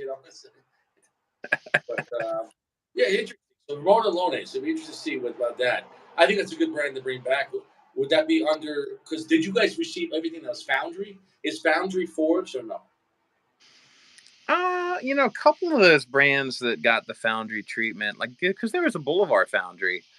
Um, that's again, that was kind of before my time, so I don't really know if what the deal is. I know a couple of those. I think found like Time Flies. I think somebody else makes now. Yeah, I don't know. I mean, it's funny. The history of these brands is so when things change hands, like it's we really do see through the past through a glass darkly, as they say in the Bible. Like it's a little bit tough for us new guys that haven't been there that long to figure it out sometimes. What is your go-to general cigar? I could say from each brand, but we're not going to do that. But okay, I'm going to name a brand, and you just say off the bat, what's your go-to? It doesn't have to be your favorite. It might be a go-to because it's cheaper or it's a specialty cigar. Punch. Which one are you smoking? Well, since it came out, the golden era. That's the best shit right there. Golden era is fantastic. The Corojo. That was almost a Corojo Puro, and we added The Honduran. Honduran to the filler to give it some body, and that was the right call. But I mean, it's like it's mostly Corojo, and that thing's so good. That I think is the best punch to come out in a long time. Do you feel that the punch golden era is going to hurt the rare Corojo? Like, are people just going to stop smoking the rare Corojo, or that's such a big following that it just doesn't matter. They're both people are going to smoke both. They're pretty different in terms of profile. Oh, they're totally I different. mean, I think they'll kind of live next to each other. You know what I mean? Because they're I think they're distinct enough that it's not like it's a redundant cigar. You know what I mean? So Hmm. That's a good call. Okay, a brand we didn't talk about at all, and that's interesting. Although I felt we definitely could. CAO. What are you smoking right now? ooh, so I mean, I'm gonna have to give you two answers. I smoked a lot of Polona Nejo. That was good, and we're bringing that back as a full time. Hmm. So, I mean that's a blend that really benefits from a year or two of age. But then the go to most frequently is the Flathead 642. So the Flathead, but in like the Lonsdale. I never had that. That sounds fantastic. I'll send you one. I mean, it's a great blend. Like the 6x60 obviously has done very well, but then that 642, that broadleaf wrapper really kind of sings. You know what I mean? That's a good cigar. And unfortunately, in the marketplace, the Lonsdales and Lanceros don't do that well. But um, Other brands told me that, where the guy's like, listen, guys that smoke cigars love Corona. But he goes, sorry, Corona doesn't sell. And it is what it is. It's all about Toro and Gordo for the most part. And I get that. That's what sells. But Lonsdale's, Skinny Churchills, Coronas, Petite Coronas, Rothschilds, that's the kind of stuff I generally would rather have. But it doesn't mean it's going to help the company at all. yeah, we're all with you. I mean, we actually, not to keep talking about this, but the Ray Del Mundo Shade, he put out is doing like a Toro Robusto, but he's also doing like a limited edition 500 boxes in a Lonsdale, just because we like them. You know what I mean? And we're like, 500 boxes will sell eventually. We want to smoke them. You know what I mean? So, but yeah, we all love Lonsdales and Coronas, but it's a tough sell. Sounds fantastic. Um, all right, we covered that. Macanudo, we didn't talk about. What are you smoking? What's your go-to? My go-to Macanudo, I really enjoy the Inspirato Orange. That was the first Inspirato. They're going for that kind of old school profile. It's a really nice cigar. Uh, the other one, I won't call it a go-to because it's pricey and we don't even get that many of them in the office. But the Macanudo Flint Knoll, that's a really good shade. I had that one. I can't remember. I think I remember liking it, but I wish it was stronger. But it's in Connecticut. So it's hard to get. Expect stronger. I remember it being good, but it was also expensive, right? That was on the pricier side for Macanudo, was it? Yeah, it's somewhere near $20. I mean, it's well worth it if you're looking for like a really elegant, creamy kind of. But that was infused with wine, right? Or aged in wine barrels or something. Yeah, I don't know if it's the filler or the binder, but yes, some of the leaves are aged in Cabernet Sauvignon barrels from Flint Knoll, and Yeah, that was an interesting concept. That costs a lot more money, right? definitely.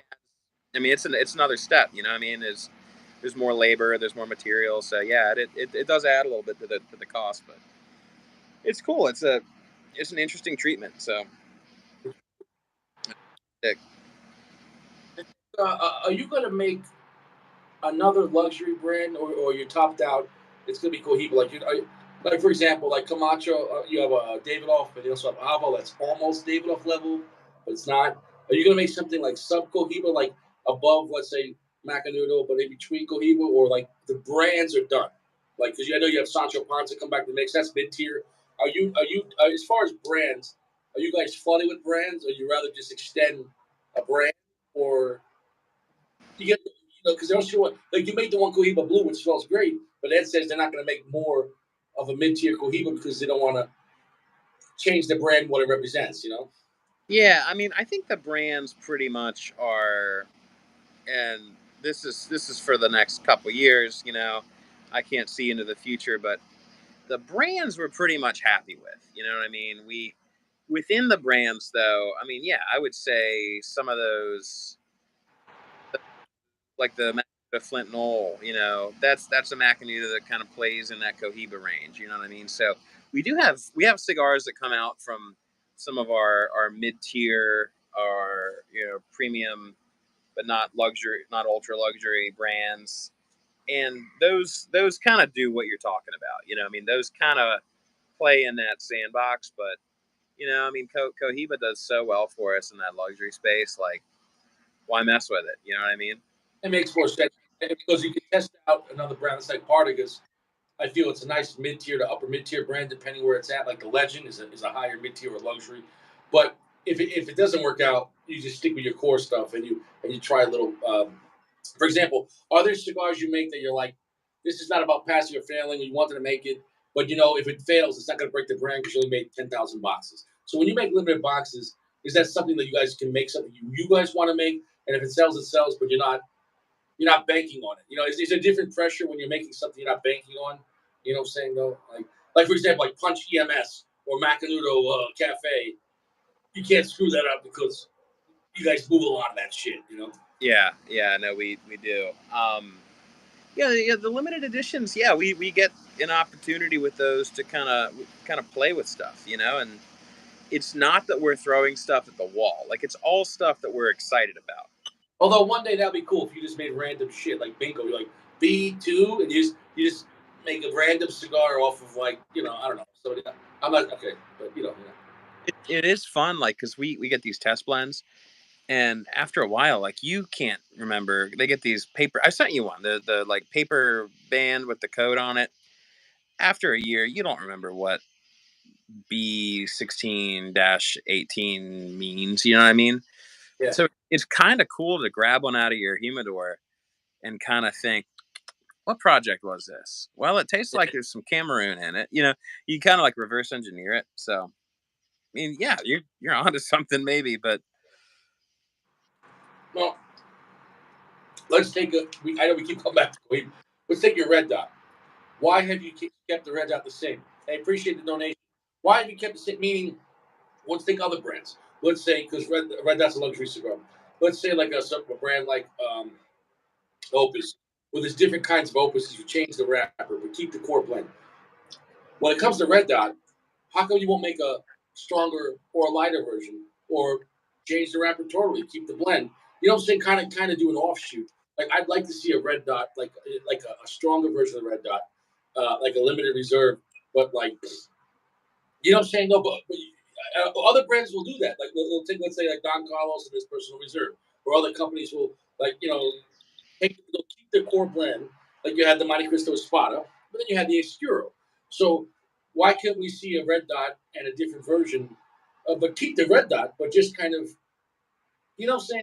Like or when it comes to Cohiba, the blend is the blend. Like, because you have like Milano V Maduro. Cohiba, whatever it is, the blue is the blue, the purple is the purple. In a way, I kind of respect that consistency because once you start changing stuff up, then it kind of maybe you flood the brand or people take sides of the brand. What do you feel about that whole? yeah. So I mean, part of it is we want to keep it simple. We don't want you to walk into a humidor and go like, "So is this a red dot or what is this?" You know what I mean? Um, but we have in some instances, we'll ask the blend team, "Hey, give me a." Not that I've done this, but like just for example's sake, give me a red dot with instead of a Cameroon, let's try Ecuadorian Habano wrapper or something. And sometimes they're just not as good. You know what I mean? The blend is the blend for a reason.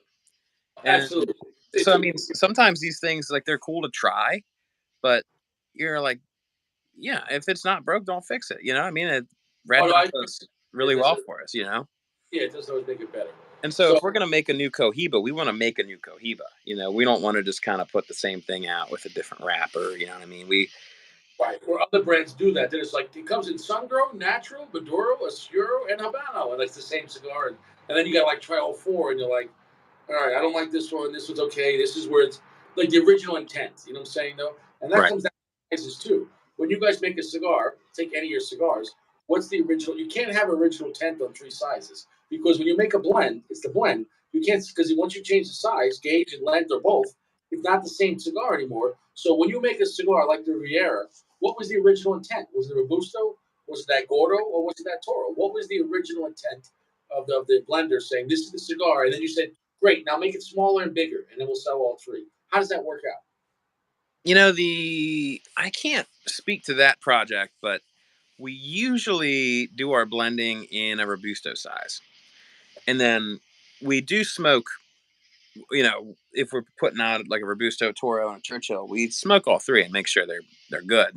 Sometimes we like the blend in a Robusto and we love it in a Toro.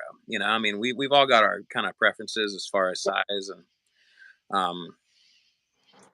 So yeah, I mean, we Robusto is kind of what we start with, but they've all got to pass the test. We don't put out four front marks and three of them are good and one of them's bad and we put it out anyway. You know what I mean? So, but it's also fun with that. I mean, because what you get a lot of the blend is the wrapper.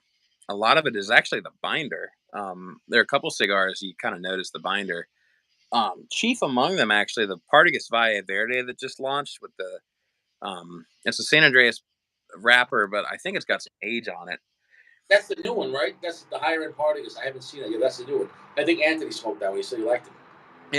in the green, and that one's cool because I mean the Cohiba Riviera's got a San Andreas too, and you smoke that and you're like, all right, that's the San Andreas, but the Partagas Valleverde's got a Cameroon binder, and you smoke that, and between the binder and then the San Andreas being aged, so it's a little more mellow.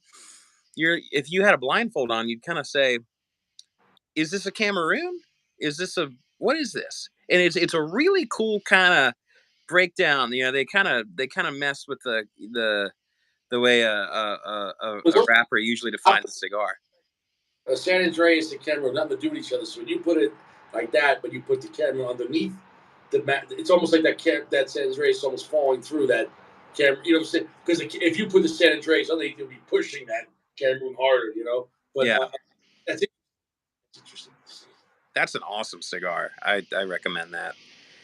Um, but yeah, I mean, so we blend various sizes and Yeah. try to make sure they're all good. But yeah, end of the day, like a lot of people really do pick based on size. A lot of people will not smoke a 6x60 or will not smoke a Corona. So we I got to feel kind of meet the younger market there. the younger the smoker, they look with their eyes. So they want bigger cigar for the money. So they go Gordo. And then Right. as you progress, you're like, wow. And that's what I tell people. Um, the gauge, right? Picture like pressure. The smaller the hole, the smoke is more condensed. There's less room for it. So, like New York City on a subway, it's more intense because you're like, oh God, there's no room. And then Colorado, there's so much room. So, like when you have that smaller gauge to deliver the smoke, that tobacco is going to appear more intense because it's has less room. You know, the molecules are on top of each other. You know, Yeah. and that's the factor. You know, and it's not the only factor, but definitely cigars in 50 are generally more intense than 54. And when you go to a bigger, okay, the difference between let's say 50, 54, 56, how do you decide how much more filler to add? And or let's say 50, 52, and 54, do you use the same amount of tobacco and just say the 54 will just be a little more looser packed? Or do you compensate? With like a 52 and a 54, it usually is just that difference in packing is going to be really slight. You might not even notice it in the draw. So but yeah, I mean, if you go from like a 42 to a 60 or 70, that is a considerably different ratio. Yeah. So um it just depends. I mean, we if you smoke the 660 and you go, well, that's way different. Then we'll talk to the blend team and go like, what did you do here? But a lot of those decisions that it comes down to like a half a leaf difference. Like a lot of that actually gets made at the factory level.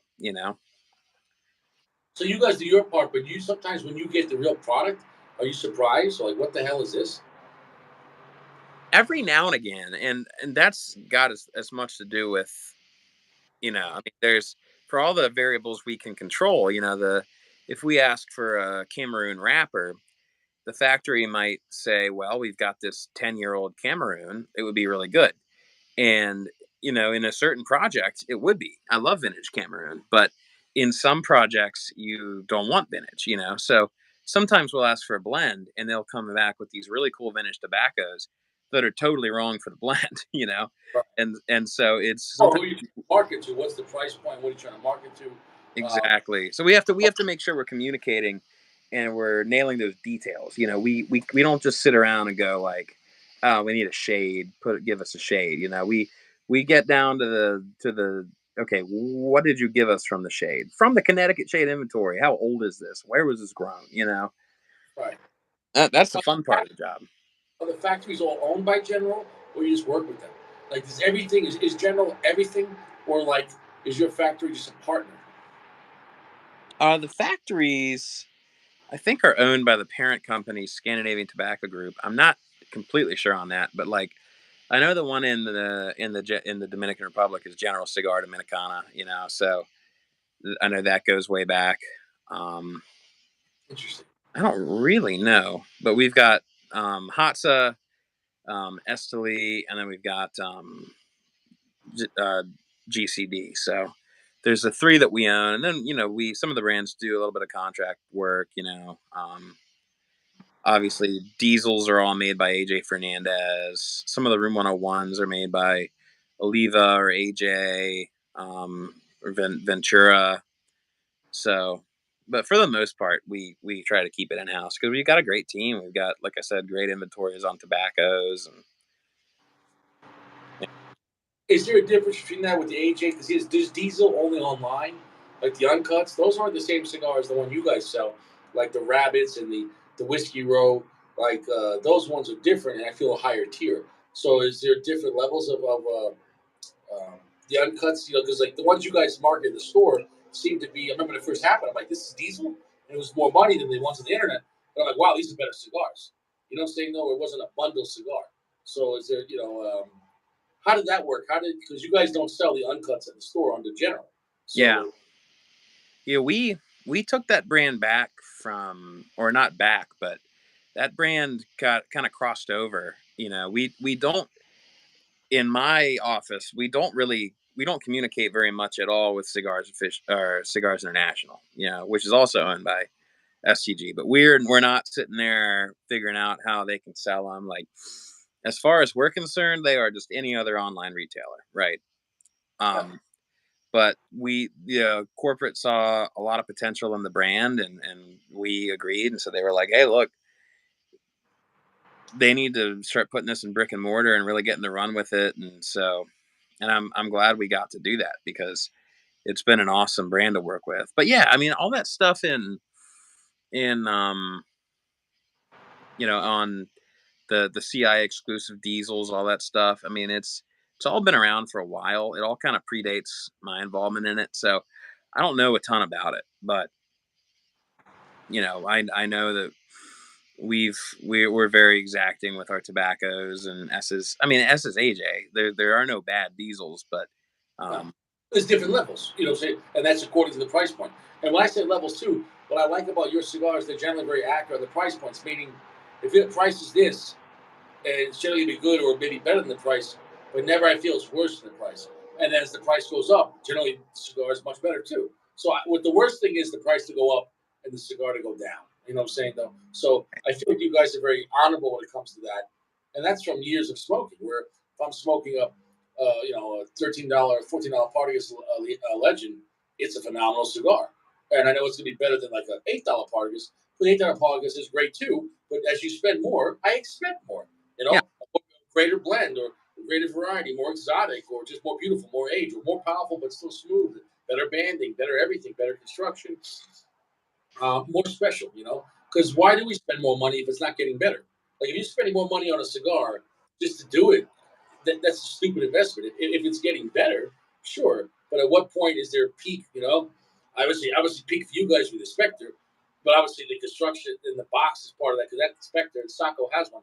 That's the most insane packaging I've ever seen. The Spectre with the push button. Have you smoked one? yeah. I've had a couple years of the Spectres. That's a crazy blend. What a phenomenal cigar!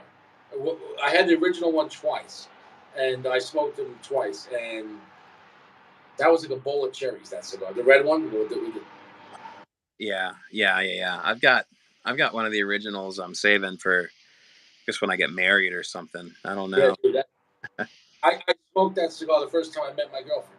I came to Colorado. My friend gave it to me, and the first night we're by the campfire at a hotel outside. They have like a fire, and we're smoking it. And she dabbles in cigars, so she's having a few puffs. And she goes, "Wow, I like that cigar." I'm like, "Yeah." She goes, "Are all cigars taste like that?" I'm like, "No." At the time, it's a $90 Cohiba. That flavor on that's the original cigar. And I know people were crazy about the price. How could it cost that much back then? But yeah, one roller, one butcher, and you're literally using like 25-year-old age Piloto Cubano, and like the most exotic stuff and the best quality control, and then the packaging is just collectible. Those boxes are worth a lot of money, Oh yeah, right?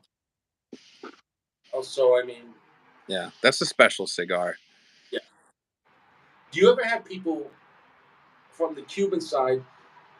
I don't use the word defect, but come to work for General. How does that work out?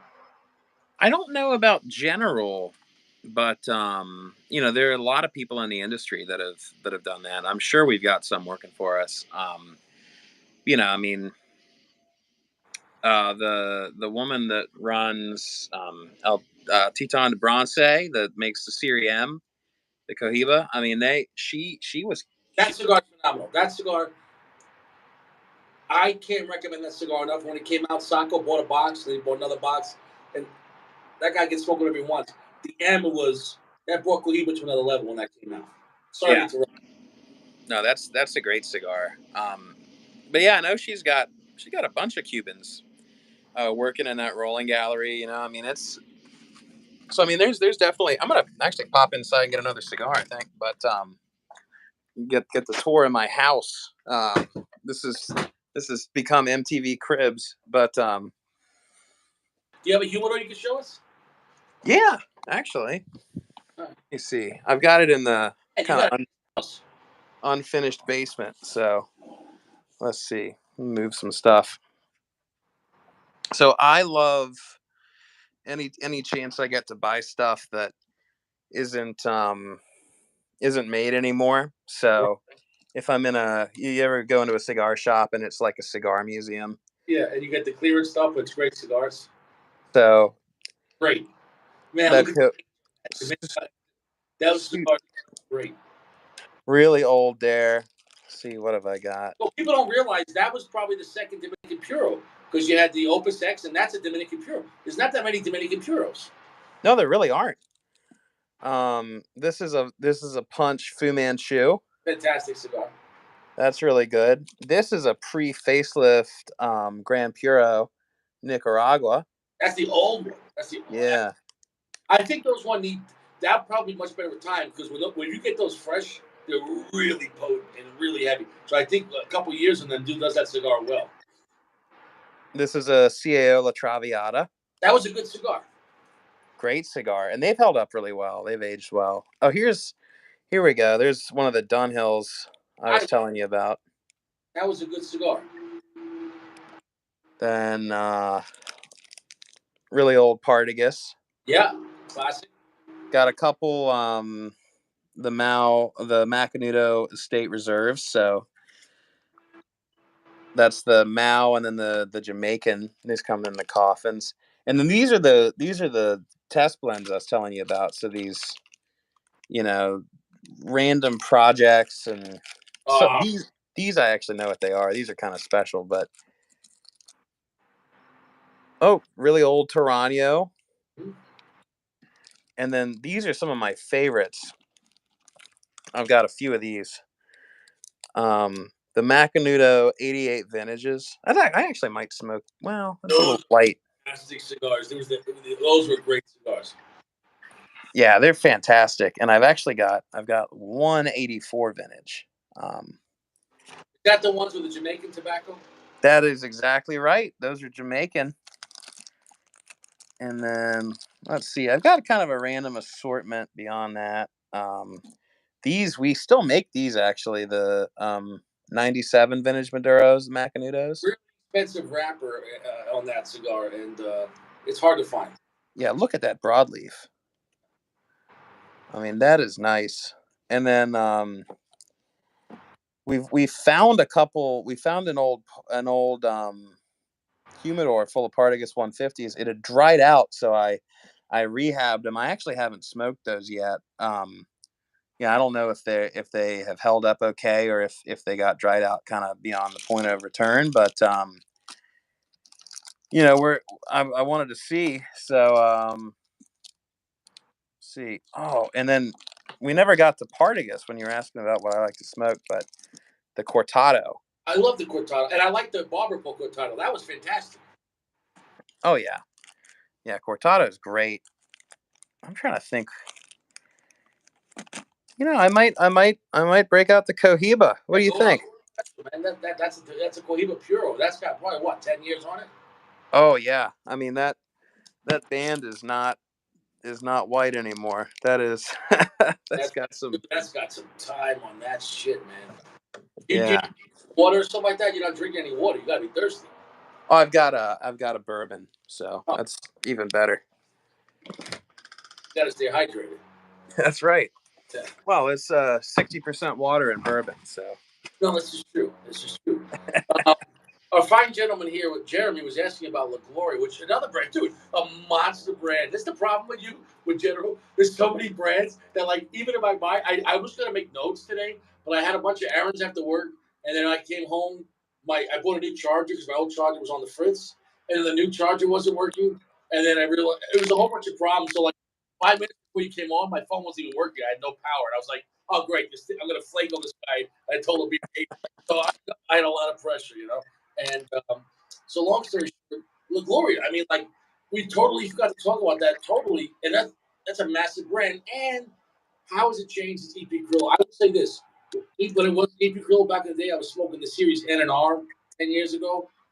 uh, Guys were going nuts for that. It was like really hype. Like this was like it was like $8, $9 Maduros, like big sticks, and they were really good and affordable, and they were great. What do you think has changed, or how do you think? Because I think only recently I've had the really cheap one, so I think that doesn't do like a company any justice when you're smoking a 5.99 Escalade. And I'm only reminiscing of the Series R from 10 years ago. So I probably need to go back to get some of the higher end La Glorias and not compare them to a budget stick. yeah, there are a lot of La Glorias. One, I don't know if you've had the Spanish Press is a great cigar. I haven't tried that one.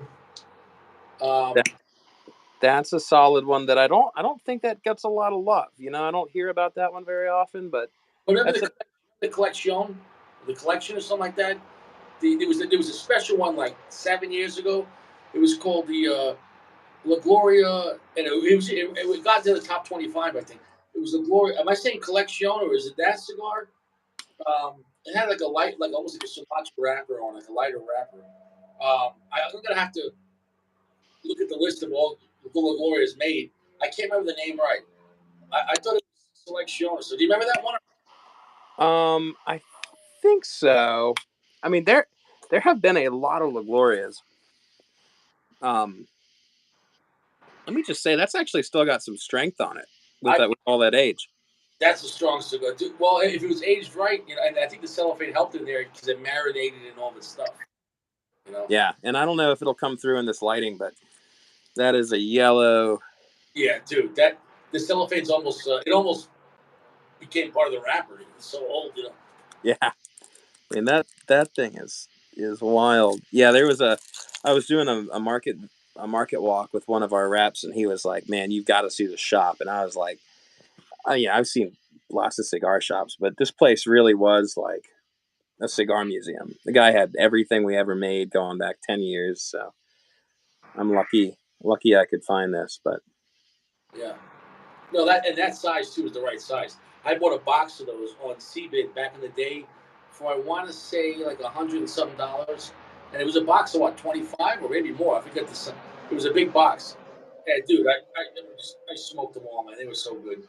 I'm going back to like 2015, Oh 16, wow, you know, a long time ago, man.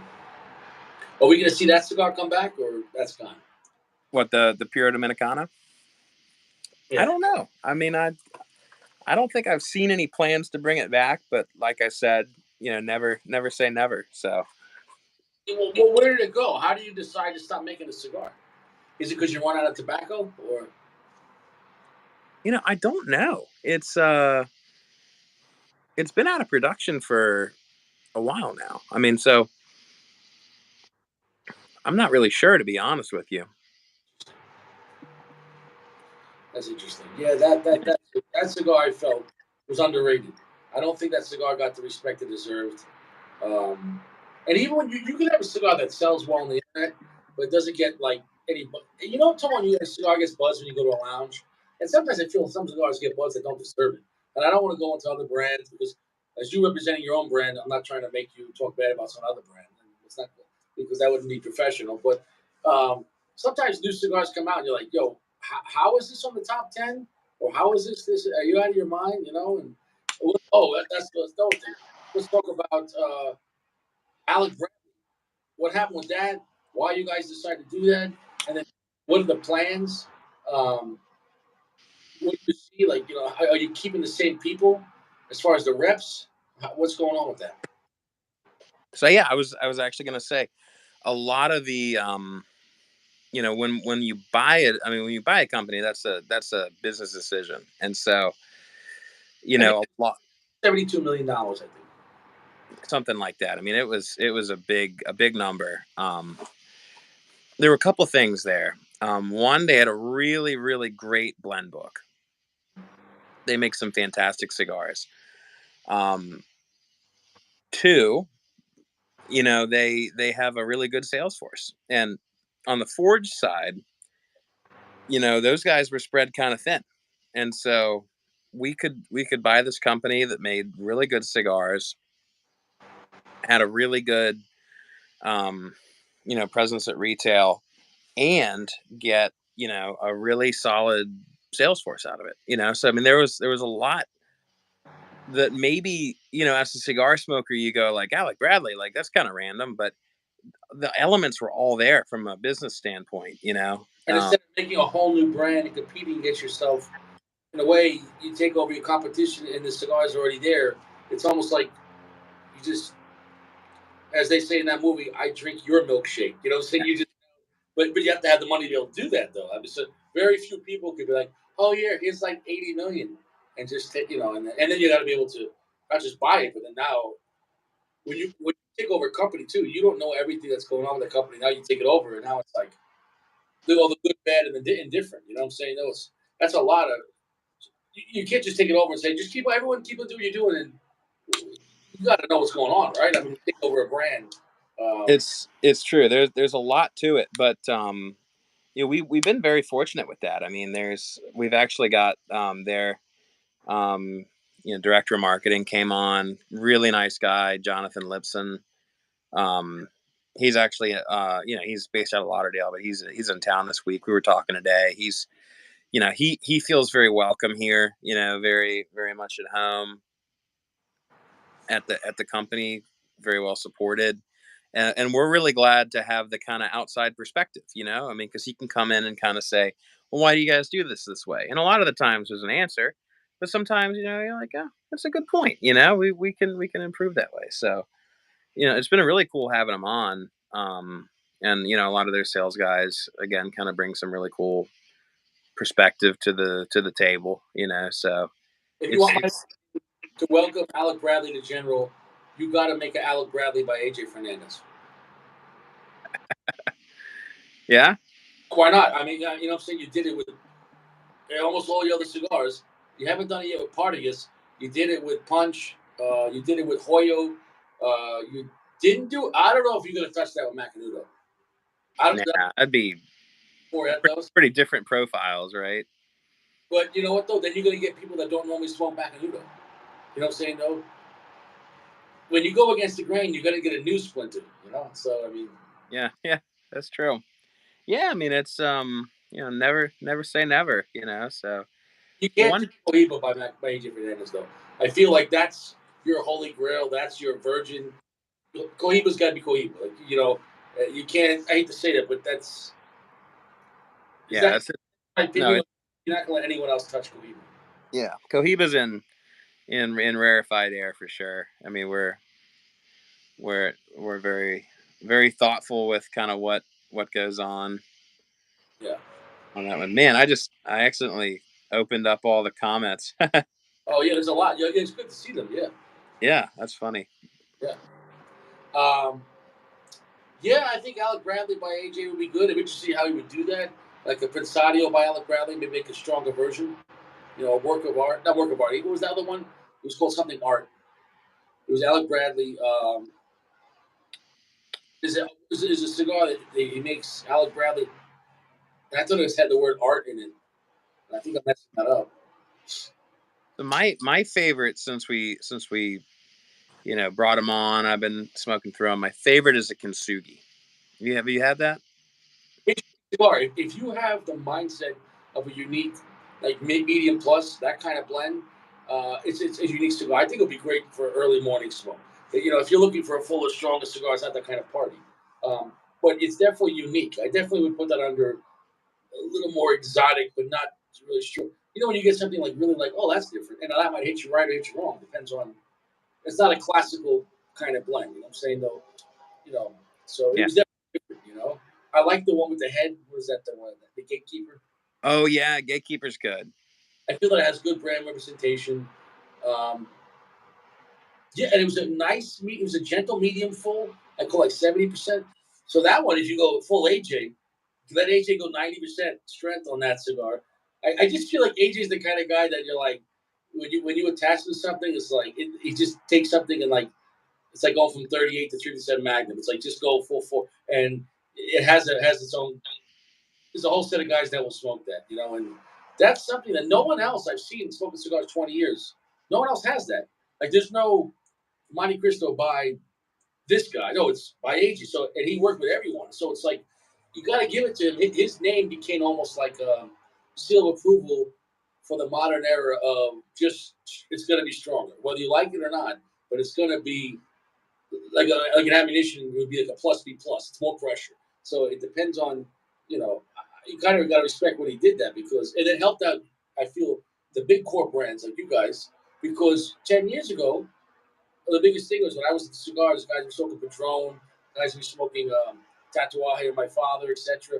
And they were like, "Oh no, General doesn't make strong cigars. No. They make nice sticks over here and here, but they're not strong."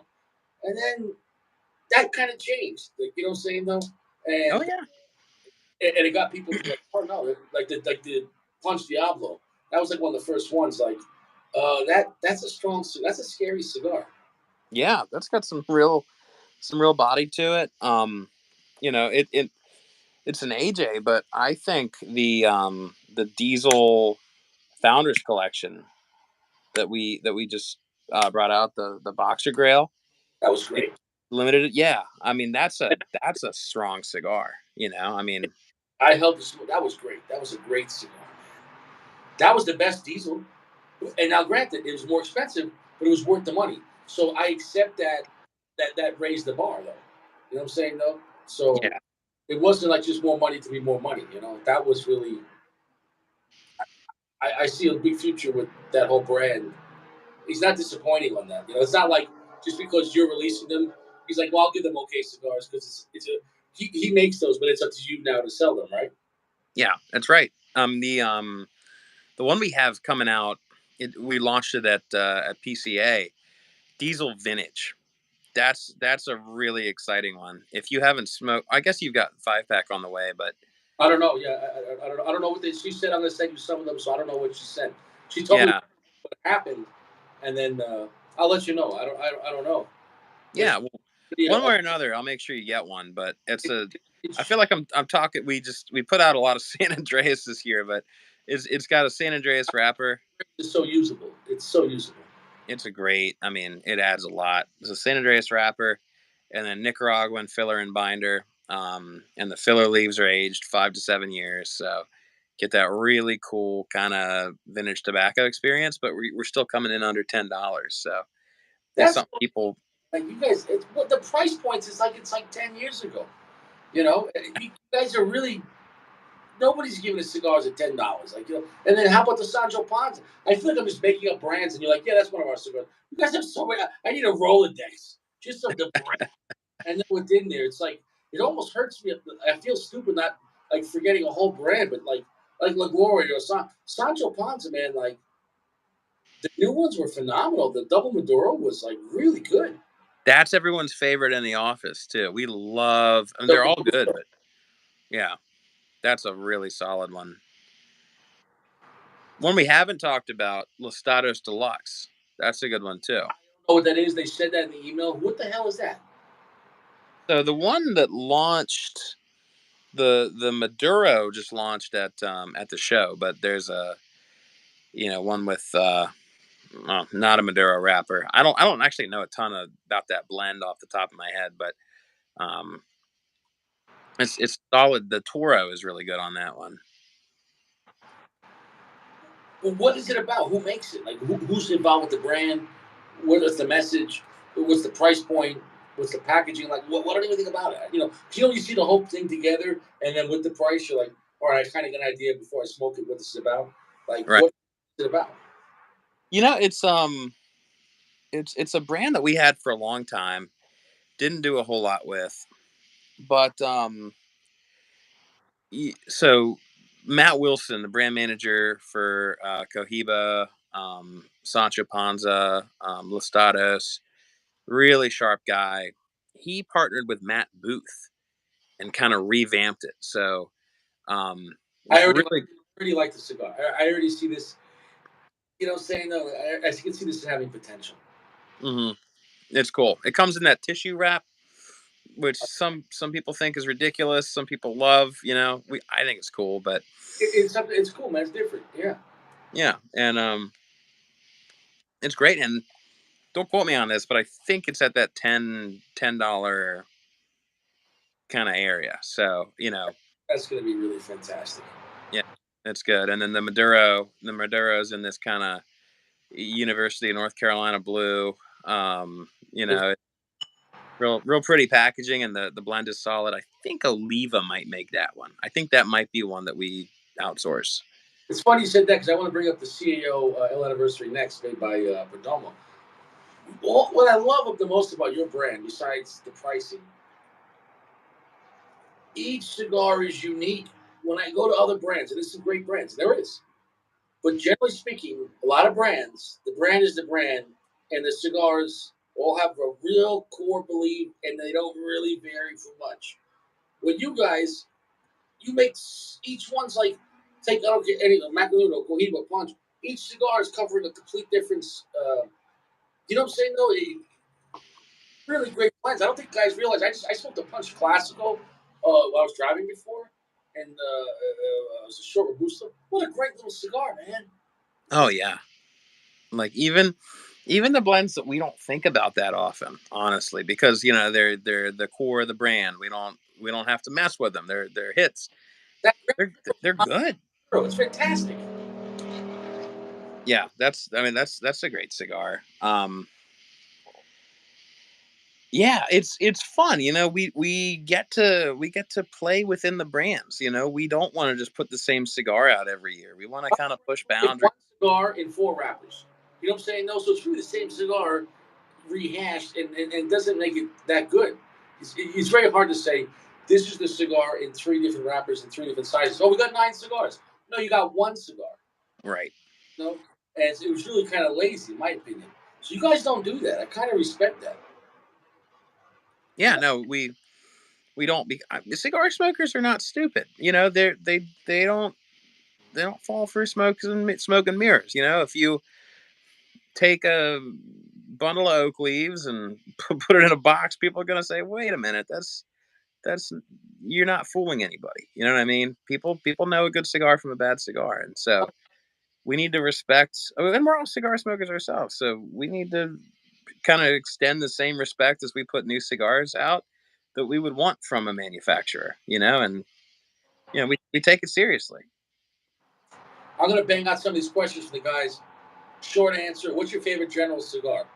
Now, of course, you could say, okay, let's say no price, meaning is it going straight to Spectre? Money, no problem. What are you doing? Oh man, my favorite. That's hard. That's so hard. Um,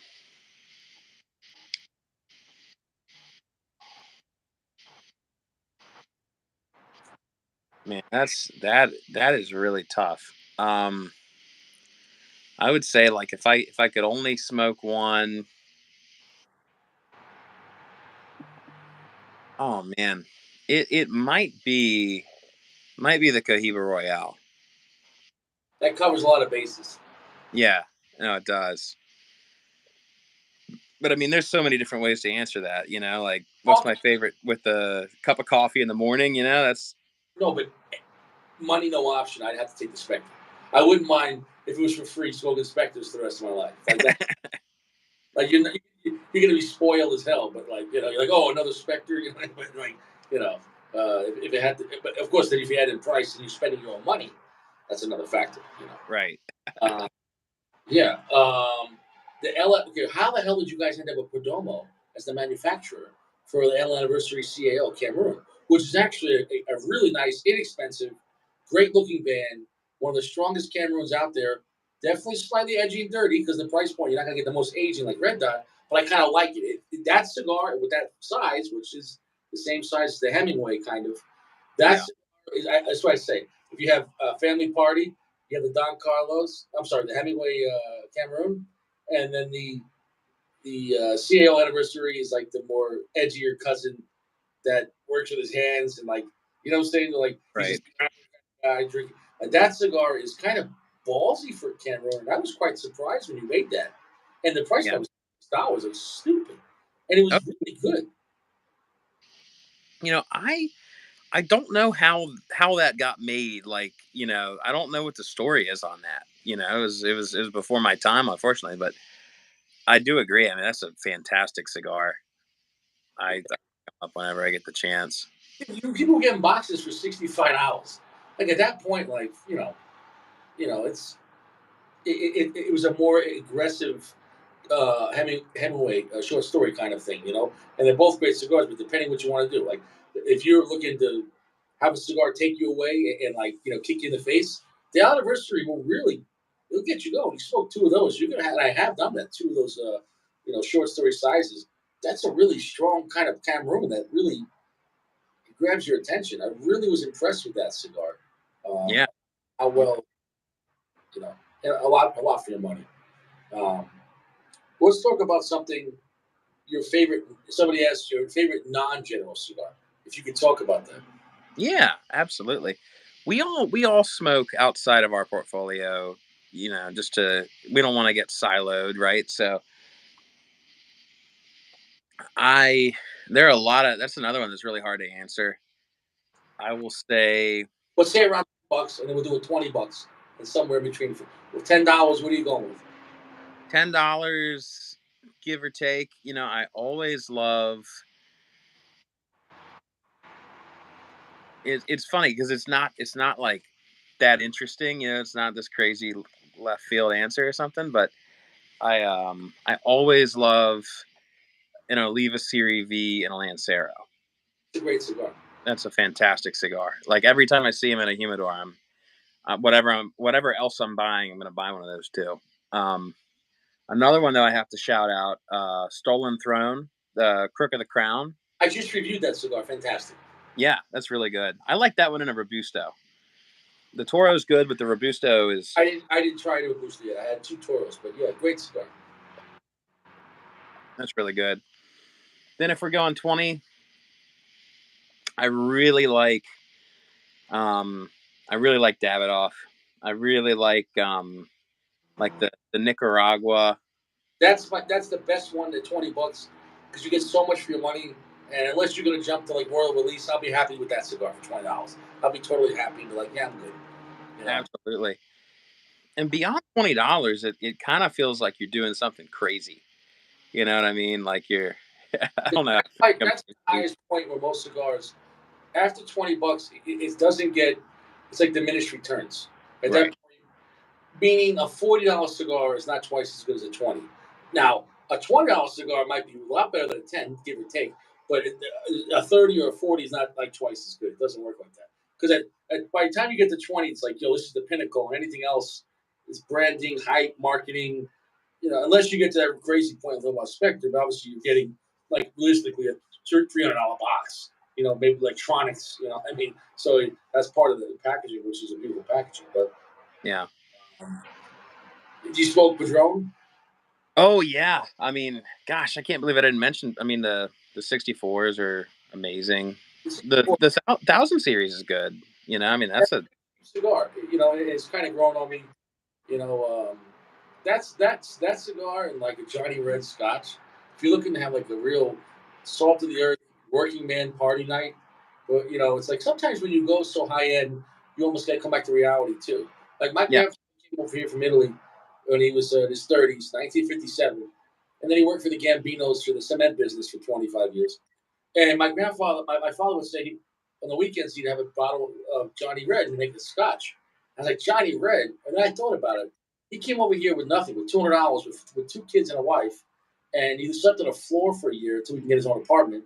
And then he worked with cement for like 25 years, 6 days a week. So for him, being able to eat. They couldn't believe they got to eat food every day. Like they got to eat like steak every day. They couldn't believe they had roast beef every day, and they couldn't believe you got money too. They used to work Mm. just for food. Like in Italy, they were so poor. So for him, Johnny Red must have been a friggin' luxury. Like Oh so yeah, sometimes we kind of get so detached. Like, oh, I'm celebrating tonight. I have to have blue. Like you can't enjoy red. I mean, like are you? And I'm not saying that. Wait, we know blue's way better, but you get what I'm saying. Though yeah, sometimes it's nice to get back to the grassroots of the beginning of luxury because 2000 Maduro and a Johnny Red, you're still a guy having a scotch and a cigar. What are you, a pauper? Like you have a, you know what I'm saying? No, sometimes it's like a video game. That's the first level. There's nothing wrong with that. Sometimes it's a good reset. You know what I'm saying? yeah. I used to love, and I don't even think this is really a good pairing. But when I started smoking cigars, I would do a thousand series and a wild turkey. You No, know, nothing wrong with that. and Hey, that pairing still that's very evocative pairing for me. I mean, it brings back a lot of memories and a lot of good times. And I did see someone. I wanted to shout them out because they're kind of a smaller producer. Someone asked what my bourbon was this evening. It's I'm a Virginia resident, born and raised, and we've got a really good distillery out here, John J. Bowman and Sons. So never they heard. they do this really good single barrel. So if I don't know if it's really distributed beyond Virginia, but if anyone is in Virginia, give that a shot. I'm sure we'll be able to find it. Take a look at that. Yeah, it's good stuff.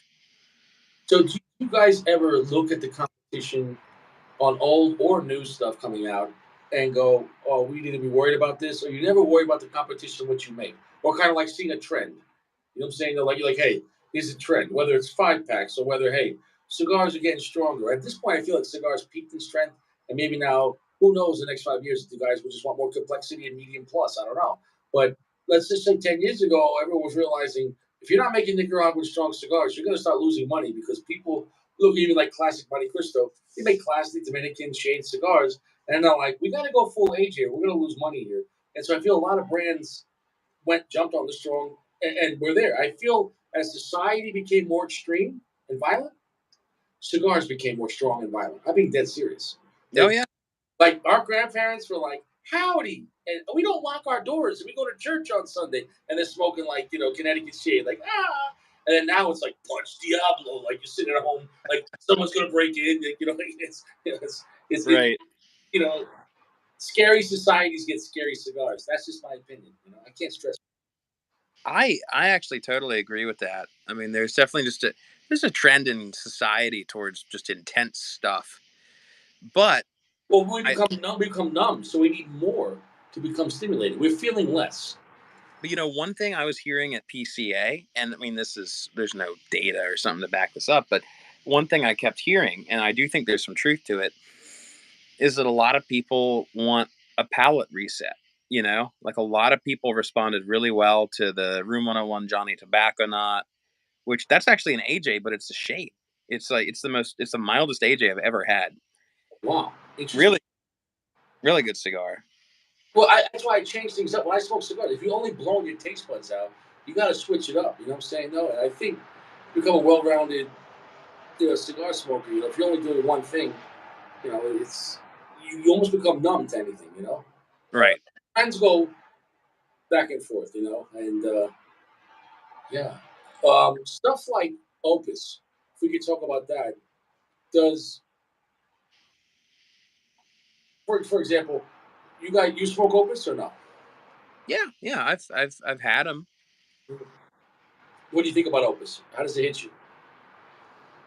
They're great cigars. I mean, it's one of those too. It's whether or not it's your profile or exactly your cup of tea, you've got to respect what they did.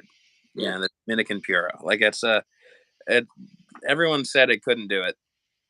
So I mean, it's a very influential cigar. I would say even if it's not your profile, if you're getting into cigars, you need to try one. Is one of those cigar uh, blend or brand in a sense that could be its own brand.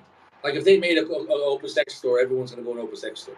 You know what I'm saying? Like if Opus X decided to make it its own company, like it'd be fine. You know what I'm saying? It's It's interesting. Did you guys ever think about doing like a Cohiba store, or is that too expensive to get in the retail side and make a Cohiba store? I don't know about the store, but I know there's some talk of, some kind of luxury experiences, working with partners and that kind of thing. So I don't know how far those are along in the pipeline, but there there's definitely is some interest in kind of bringing the Cohiba experience, to brick and mortar, to places that you can experience. So That'd be interesting. yeah, I'm looking forward to it. I hope we could take a field trip or something because it's I'm sure it'd be nice. That'd be nice. I tricked some guys once. I used to hang out at a high end lounge in Long Island. You ever hear Matadors? There's Yeah, three of dude. That's a massive chain. Like, and I mean they sell a lot of cigars, like a lot. Like there's three of them. This Hop Hog, Massapequa, which is where they caught that Gilgo serial beach killer.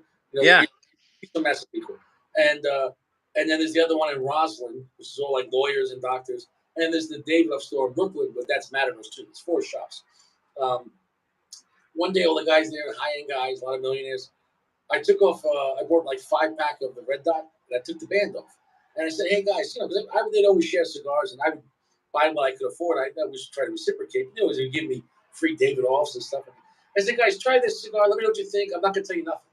Well, they all smoked the Red Dot, and each guy, wow, this is a nice cigar. Wow, this is so good. This is delicious. And I just listened. And then when they were done, it's like, you like it? And they couldn't guess what it was. I said, that was a Cohiba Red Dot. And they all looked at me and like kind of like they couldn't believe it. Like, you know what I'm saying though? And I'm not sure because of the Cuban name. I think there's for guys that honestly just smoke cigars and great tobacco, you're gonna love Cohiba. But then there's this wall of guys that are like, well, it's not the Cuba Cohiba, so it can't be good. And I'm like, I don't understand. And I proved it. They all loved it. But like, there's certain level of guys that won't mess with the Cuban, non-Cuban counterparts. And do you know what I'm talking about? Like, have you encountered that with people like with Partagas or Punch, where there are people that no matter what, you're not going to be able to come over and even enjoy one of your cigars. Like, no one's going to like everything, of course, but yeah. There aren't many people like that anymore, I think, but they do kind of show up in the Facebook comments and that kind of thing. But they largely it's people that are misinformed. You know what I mean? Like with these Boulevard, for instance, that's a brand where the guy fled. In the '60s, we bought the brand from him. mm, No one's trying to say, that's the true Boulevard. Then yeah, it house on fire, and I run out and I restart my family across the street. And they're like, but you're not the true family. The true family was across the street. Not, yeah, no, you think he forgot how to make cigars?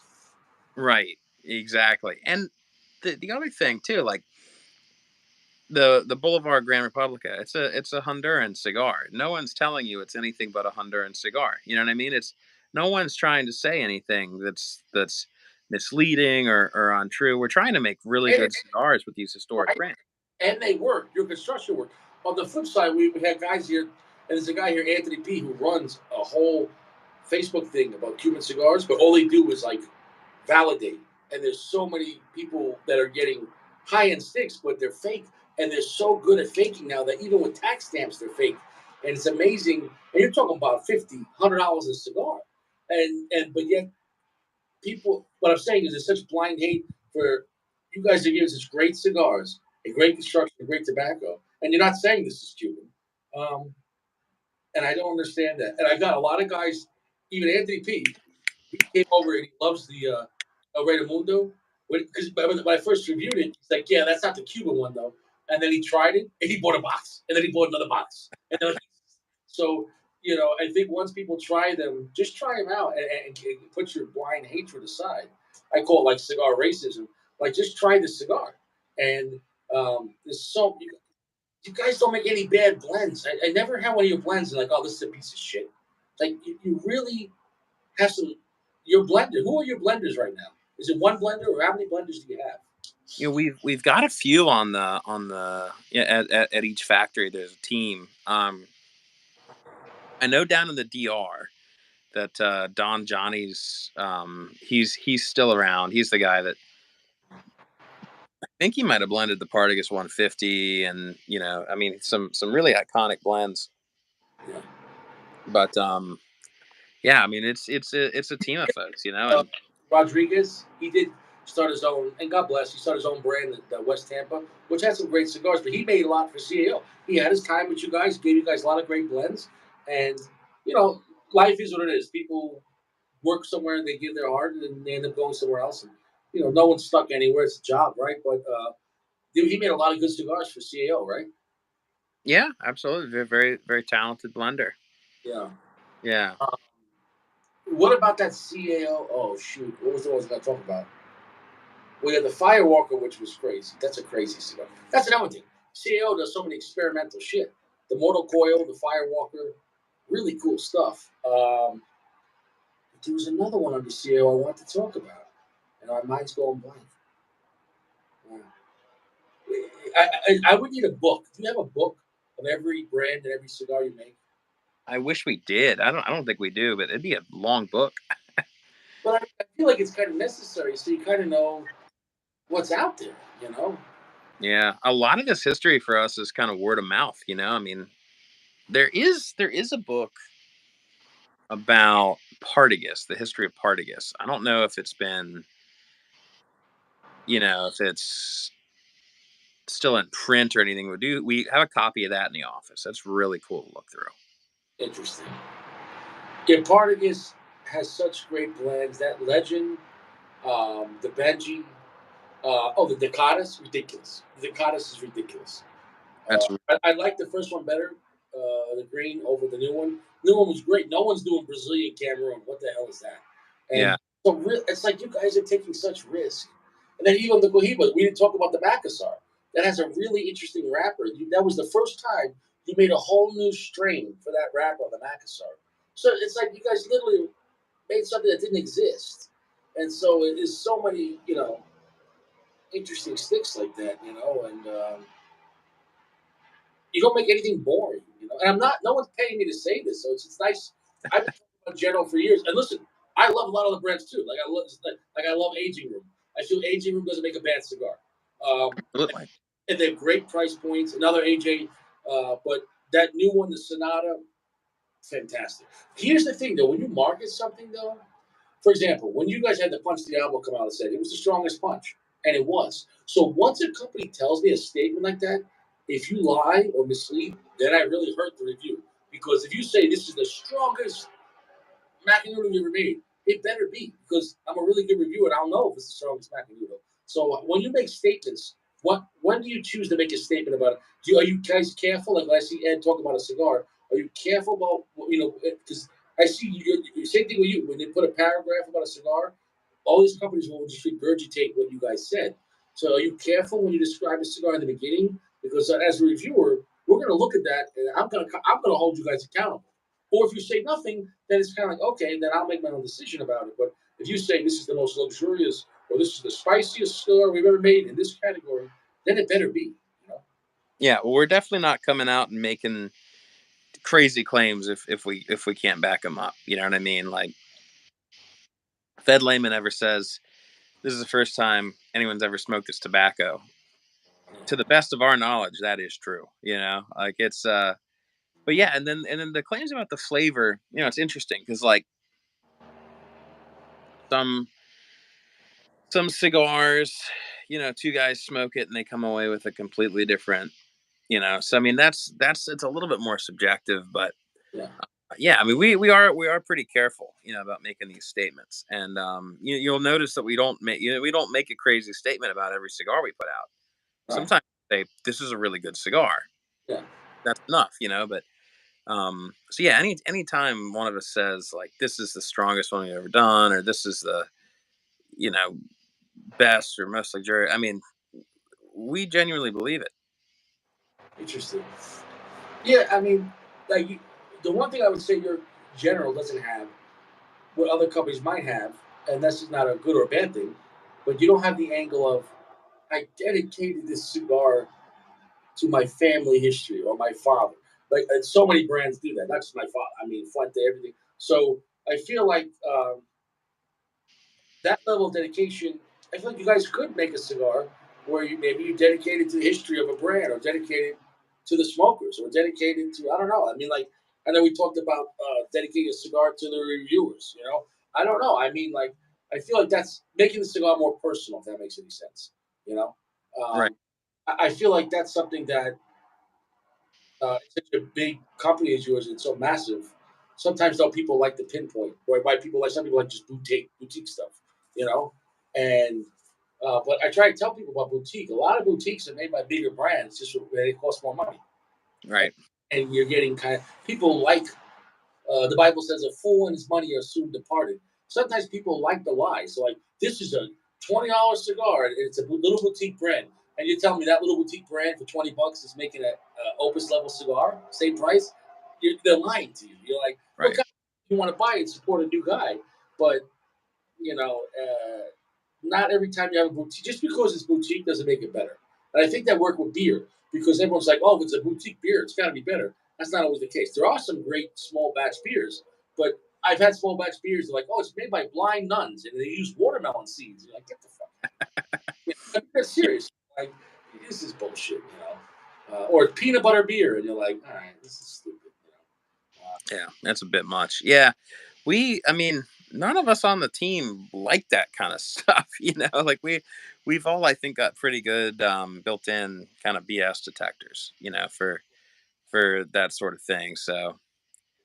Um, so I saw the question pop up: how's the cigar tasting with the age on it? Yeah. It's good. I mean, it's that kind of classic Dominican profile. So it's a little drier than modern. I mean, not in humidity sense, but in the it's not as sweet maybe as a modern blend might be, but really good. Got a lot of that nice kind of cedar. Um, How's the but, spice on? Spice died down with age, or it's still spicy? it's died down as I smoked it. The first maybe quarter of this though was pretty. I mean, still pretty potent. Like, yeah, there was way more than I expected Yeah. given the age it's Mostly, got. too, that's your second cigar, and no matter what, when you smoke a cigar the second, your palate's now not virgin now, and now that first cigar, it's kind of like a girlfriend when she's with a new boyfriend, but she might be thinking of the last boyfriend. Like when you smoke a cigar and it's the second cigar of the night. The first cigar is still a factor. It always is. You know what I'm That's saying? true. I'm not saying 100%, but now some cigars I feel pair well together. You know what I'm saying? And some cigars don't. For example, if I'm doing a shade and a Maduro, I'll do the shade first, and then I'll go to Maduro. If you go Maduro first and then you go to shade, it's kind of like a letdown. Yeah. Well, I smoked the first one I smoked was a Boulevard Grand Republica, and I almost grabbed the Partagas Cortado, and then I was like, that's Right. not right. And that's just being self-aware. You know what I'm saying? Though, of what I try to tell my guys. Sometimes, and the biggest thing with the guys, I say, did you just buy that cigar today? It's too wet. You should have taken it out of cellophane and let it sit overnight in your house and smoke it. Most humidors are too wet. I mean, the cigars are too wet, and that's why I tell people if you can't slide the band, chances are because most cigar shops. I bought cigars. It's like a fat band in tight pants, and that band is like squishing it. The tobacco is like literally on a light cigar, you can break the tobacco. You know. And this slid right off. Oh, So yeah, it was just right. But yeah, it's smoking really nice. I'm about to the halfway point now, and it's doing really well. What you say? Were there ever cigars or moments where a company learns, well, that didn't work out, and then but you still learn why it didn't work out? Or did you ever have a cigar? But for example, I remember when I first smoked the Cuba Nicaragua. We didn't talk about that one. That one gets overlooked a lot. That was a great early release, and I love the flavor on that cigar. But I remember the first year I had it, and every time I had it, I was having like some burn issues.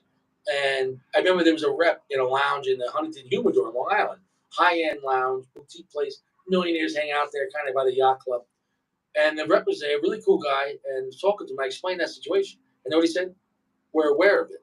Like he was that serious, like we're aware of that situation. So I wonder then for like a second year release, do you tweak something, or how do you counter that if you realize a cigar might have a not a construction issue, but a burn issue? How do people? Do you guys have a meeting about that, or do you say, "Hey, this is what it is. The cigar's already being made. There's nothing we can do." I mean, Oh, we if there's an issue, we absolutely try to address it. So I mean, in years past. It's rare, but we've had issues where the combustion wasn't right, and so we pulled the cigars and gave them 6 months of age, and then put them back out on the market, and they were fine. Maybe Or they were too wet. They were too wet, like for the factory. Like, is that what that needed to? Like, yeah, too wet. Just needed some time, needed to settle down. So yeah, yeah, it will. If there's an issue, we're pretty good about, and I think that's another thing. You know, another benefit of of the scale we're able to work on. We've got so many things going on that, like, if if one launch goes wrong, not that it often does, but we can afford to say, let's fix this. Like, we'll leave that money on the table right now. We're not going to put a product out in the market that's not good. right, Whereas maybe we wouldn't have that luxury if we weren't so big. You yeah. know. He was saying, "What's your holy grail cigar?" I don't know what that means as far as the best cigar you ever had, or best moment. I mean, where it wasn't about the cigar, but it was the whole package. Like Man, I was we had a really nice dinner as a marketing team, and one of the guys handed me a Partagas Ramon from back in the day, I and love. it was a great cigar, and the camaraderie was good, the food was good. I was drinking a Lagavulin, and that was just fantastic. Um, and then Holy Grail, as far as like what's the one I want to smoke and haven't, I'd love to try one of those really old, you know, um, back when Davidoffs were still made in Cuba, like the Dom Perignons and stuff. That's hard to find. You're talking about 1988, 87. Oh, I know. That's why it's Holy Grail. I might never try that, but You have, you have to go to London. And you're going to pay a lot of money. I don't know what you're going to pay, $1,000 or more. I don't know. if I ever get hit by a bus or get a big settlement or something, Yeah, maybe. I, that's what you're thinking about in the hospital. It's like, when I get out of here. yeah. Yeah, I mean, yeah. Somebody say, okay, what's your go-to $15 cigar? Um, like, if you mess with like EP Carrillo or My Father or LFD, any of those cigars you like? Oh yeah. The EP Carrillo, the Allegiance that just came out, Really? real Yeah. green band. That's a really good stick. Yeah, I love those. The 1922s from My Father, the later Huge. those are possible. Well, I won't say impossible to beat, but those are, if you like that full bodied Nicaraguan, it's still got some nuance and some complexity. It's not just a crazy nicotine bomb or something. That's a really good one. No, that's like peak My Father. I feel like at the price too, like $12, $15. Like, man, you're having a great time. These are great cigars. The new Solus was great by LFD. Um, I haven't had that yet. Fantastic cigar. That's the best LFD right now on the market. Minus the only thing better would be like, if in my opinion, it's better than the Bull, because the Bull, if they made the Bull in like Robusto, that'd be different. But it's also the Bull. I feel it's great, but it takes an hour to build up because it's so big and not a strong cigar. That the last third is great, but you're like the last third, you're like, well, I wish it was like this sooner. It took us an hour and a half to get there. Yeah, The Lido Gomez, LG Lido Gomez. You ever had those? Just called LG. I haven't. I haven't had a ton of LaFleur. That's kind of a blind spot for me. If you ever get a chance to smoke, there's been seven, and now there's an eight one coming out. So Lido Gomez is pictured like it's LFD, but Lido Gomez, the LG cigars, that's like their opus. But it obviously doesn't have the same level of prestige because, as far as that kind of branding, but it's the one that's dedicated to the owner, and it's a very small batch. Um, those are my favorite LFDs, but they're impossible to find. And once again, now we're getting into a level of that's what's great about general is even your higher end stuff is available. You know, like so, like that's got to be your networking and availability. How do you make sure you have all those supplies? Because your stuff's always available and like it never runs out. Like, how the hell do you guys do that? Like, how do It's you never run out of punch? You never run out of Macanudo. You never run out of Cohiba. You never run out of all these other brands. Uh, it's because I mean the global sourcing required to make sure you've got the right tobacco. I mean, it's I do not. We always say our operations guys have the toughest job on the planet. Because you gotta not only do you have to get that stuff, you gotta make sure it's in on time, and it's a hard job. But and every now and again we'll have a back order like any other company. But it's yeah, they're amazing. They do a great job. yeah, yeah. That's an important part of availability, man. I mean, yeah. Who makes your boxes? Um, for some of the really elaborate ones, we go with packaging vendors, but we actually make up most of them in house. Um, Most of our factories have a box factory kind of attached to it. I got to tour the box factory in the DR. It's very cool. They were making Cohiba boxes and La Gloria, La Gloria Cubana boxes, and I mean that was really actually one of the coolest parts of the tour. Believe it or not. Now, your bands, are they made in Switzerland? Some of them are. Um, some of them, a lot of them are made. We have a couple vendors we use. One of them in the DR is like right across the street from the factory. So that's very convenient. But yeah, we don't do any of that in house. But there's really only a few companies that make cigar bands. I mean, it's pretty specialized. So Yeah, yeah. One other guy told me in the industry that they get it from Switzerland, so that's why I was asking Switzerland. Um, is that maybe for more complex bands, or because when you have all those different layers and different nuances, those bands can get expensive too, right? yeah. There's a company in Europe that does some really impressive stuff. But I mean, there's several that do a good job. Interesting. Um, hmm. Is there anything else you could tell us before you go? Like, what any big surprise coming down the peak, or something to look forward to? Like maybe you can't say, but within the next like 6 months, like as far as these new releases coming out, what's something that we should looking forward to, or what's something exciting, or something new that's like you think it's gonna blow our mind, or because we've already gotten a lot. We got the Golden Era, we had the El Rays, we got the Rivieras. We've already had some great releases this year. There hasn't been one bad cigar of 2023 from any company as far as new releases. It's been a good year for tobacco. Oh yeah, I can say a couple things. I can say we're gonna be exploring some tobaccos that are pretty cool, and that I don't know if no one's ever smoked them, but not many people have smoked these. We've got some really cool stuff coming up. And that's this year or 6 months. Yeah, into 2024. Um, I can also say on Boulevard, um, if you like Cofradia, it's going to be a good year for you. Um, All little, right, little little that means teaser of what's to come, but all right. PG that will be excited about that. Our guy PG loves that cigar, so I love that cigar, so that'd be interesting. Okay. yeah. So that's good, and I mean we've got some really cool stuff in the pipeline. So like there's a Macanudo project I don't think I can talk about right now, but we just finalized the blend on that. It's going to be a great cigar. I So know. I can give you more information later down the road, but What about expanding Inspirato?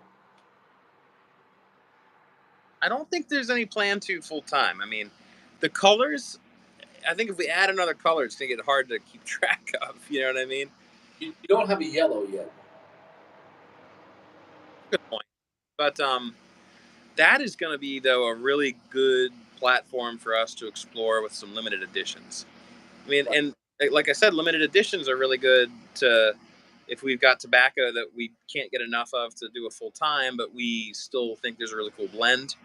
So I mean, there's going to be some cool stuff in store for Inspirato. Yeah, There's it. or something you don't want to make a full commitment. You want to see it out. Did you ever have something small batch and you said, "Hey, they love this shit. Make it full batch."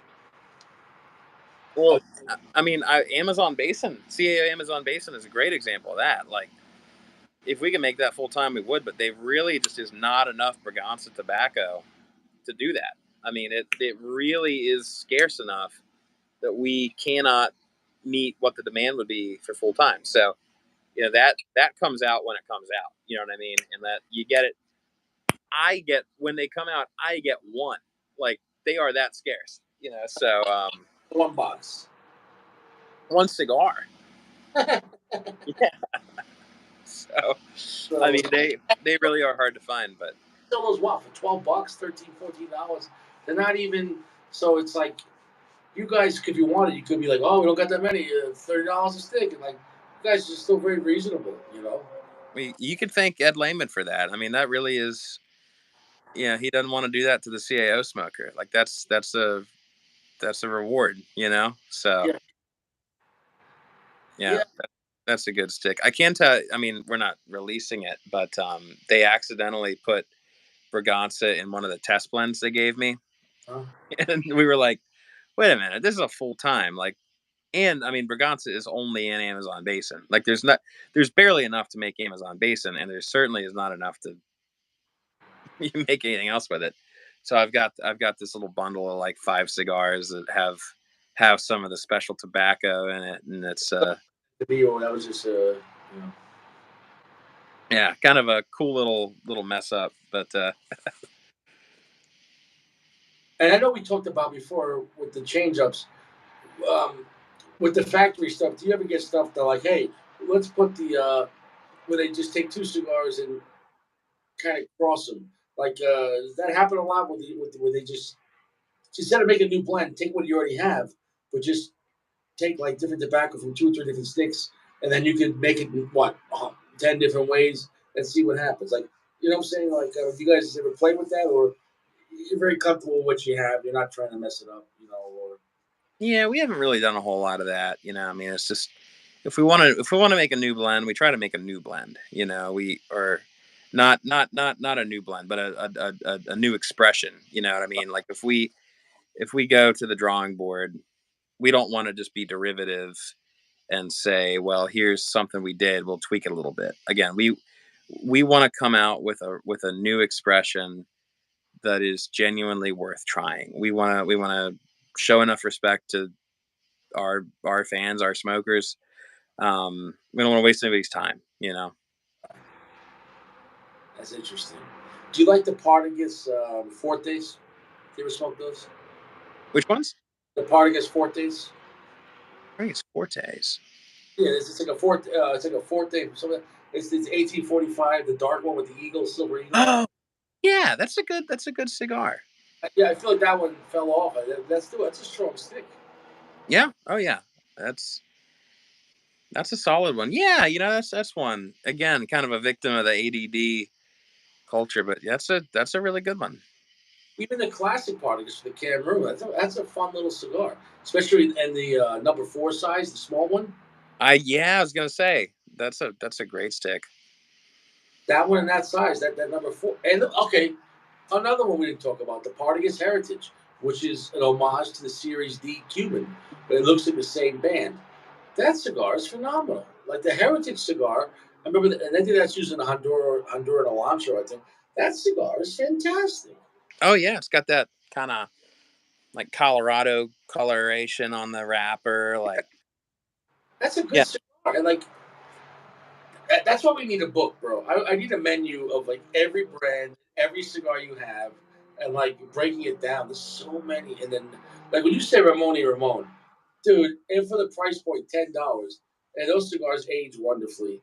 Like, and I think people just pass by and they're like, whatever. And I'm like, dude, the old school Partagas blends are so good. Because that's back when either Benji or what was it, Padron was, Ernesto Padron was blending with that. That's his name. You had the Padron brother who was blending a lot of blends for you guys back in the day. yeah, yeah. Yeah, That was back then. great stuff. Great stuff. Well, is there anything how you want to end it? I mean, anything you want to say to the guys about the future of Forged in general? In general, um, anything you want to close out with, or just Well, I wanna say thank you for you listening to us talk. And It's been I always enjoy talking to you on the phone, you know, just shooting the breeze. So it's been really cool to get to come on the show and kind of talk about this stuff. But you know, we're not yeah, we're a big company, but we're not a faceless corporate giant. You know, it's a group of folks that really really love cigars, really love tobacco, really love kind of drilling down and getting into kind of some of the intricacies of it. So you know, thank you all for smoking our stuff, and you know, it really does mean a lot. You know that because I know, you know, we owe it to you all to put out good cigars. So if we don't, you're not going to buy them. So it Yeah, it's unlike, let's say, like a movie we might watch one time. Cigars, if it's great, we'll come back over and over and tell everyone else and share experiences and age them. Like nobody ages a movie. You know what I'm saying? Like people, or they're like, I'm going to pair this Arnold movie with this cognac. You're like, all right, get the hell out of here. Like cigars is like cigars are almost everything outside of like family and firearms. Like there's nothing else. Like if you want to stay out of jail, all there is cigars. That's it. That's all I can recommend. Everything else is stupid or illegal or it's too dangerous for you. Like like I had an ENT like 7 years ago. No, 5 years ago, because I was having like I thought I had throat cancer, but it was just like bad acid reflux. Because I was drinking too much 7-Eleven coffee. I cut that out and went away. By the time I couldn't breathe. I was like, oh God, I got throat cancer. I'm gonna die. And the guy sticks the thing up my nose, goes down to my lungs, and he's looking around. I'm sitting there like, and he's like, "Well, I can tell you don't smoke." He goes, "Your lungs are perfect." And he took him out. I'm like, "I've been smoking fucking cigars for like 15 years." He goes, "Well, it didn't do shit." So it's like, you know what? Like, because the guy was, he's like, "Do you drink coffee?" I'm like 7-Eleven every day. He goes, "Don't drink 7-Eleven coffee." I cut it out in one day. My acid reflux went away. It was just like, well, okay, I guess I'm not gonna die. But I was having like a 32 ounce, like first thing in the morning, with an empty stomach on the way to work, and like it was crushing my. Because then I saw what happened was the guy at the store would just put new grinds over the old grinds. So like yeah. by the time you drink that coffee, oh my god, you could have like 7 days of grinds, like just like you know. So Yeah. When I, I was working construction, I was similar. I was do the 32-ounce coffee on the way to the job site, and it's like, man, why do I feel like crap all the time? It's like, yeah, it's probably it, isn't it? yeah, I was at the same place every morning at 6:30 getting the same coffee and a scratch off, and dude, that almost killed me because I could barely breathe, and I was like, I gotta go to the doctor, and it's funny. It's like, do I have throat cancer or is it 7-Eleven? You're like, and no knock on 7-Eleven. I don't want to get sued by them, but that coffee is really acidic. I mean, like, oh my god, bro! Like, it went away in a day. So cigars are safer than 7-Eleven coffee. I mean, that's a fact. So that's cigars get a bad rep. And it is what it is. But thank you so much for coming on, man. Sorry I didn't have any list of questions. I hope I had enough questions for you, though. You always do. My mind, I'm the guy you want on a road trip. Like my imagination is extremely vast, but it's also based on fact too. It's not like I was talking out my ass. Like, hey, do you like lamp? Yeah, lamp is nice. Like whatever. Like so. I thought it was really good that your company is the most broad, so it's hard to pinpoint too. Because then when we did zoom in on one brand or one cigar, but then you zoom out, and you're like, oh yeah, you have like 40 other brands. Like it's so vast. Like we could have had five of you guys on like a panel, and we still couldn't cover everything you guys represent because we didn't even get to cigarillos or pequeños or what I'm saying. Like, Oh, that's a whole nother. I could ask 100 questions on how do you guys blend that stuff and like because I saw they have Partygus Legend pequeños and cigarillos. Like, what is that about? Like, that's a whole nother. Like, is it the same blenders? Is it the same tobacco? Like, how do you even do that? yeah, it's a whole different animal. I mean, you keep a lot of the key components the same, but you can't keep the blend the same down to like a 28 ring gauge. You know, so it's a whole different beast. Yeah, because the red dot pequeños sell big. People love that stuff. The red Mm. dot pequeños and the Nicaragua pequeños, the Guiba, really great stuff. I Those used to keep those in the glove box of my car with a little a Bovita in it, and I had a I had a, you know, bought a convertible so I could smoke with the top down, and That's nice. Yeah, those were great though. Yeah, it's definitely nice, man. Well, listen, I look forward to having you on more often, and maybe every few weeks come on, and next time I'll have you more questions. And it really was a lot of fun to have someone from the industry, but also you're a down there regular guy. If you were an asshole, I wouldn't talk to you, and I wouldn't bring you here. So you're a great gentleman, but it was really good down to earth. I feel help to help at least bring some reality and to general, bring a face to it because it's so vast that sometimes I think guys they want someone to talk to about it, and through their questions and me, there was a lot to talk about, and um, you know, it is what it is. So, well, Oh, I really happy appreciate it all, man. yeah, absolutely. Well, thanks for having me. It's been a ton of fun, and I got to smoke a couple good cigars while we did it. So that's a plus. Maybe next time I have you on, when I get those stuff from General, we'll talk about it. Maybe we'll pair the same cigar and just talk about that and maybe zoom in and just talk about some of the new releases, because we'll have new stuff to talk about. So, Yeah, always. That sounds good. yeah, hey, bro, I appreciate it, man, and I'll see you around. That sounds good. Thanks for having me. All right, bro. Take care, brother.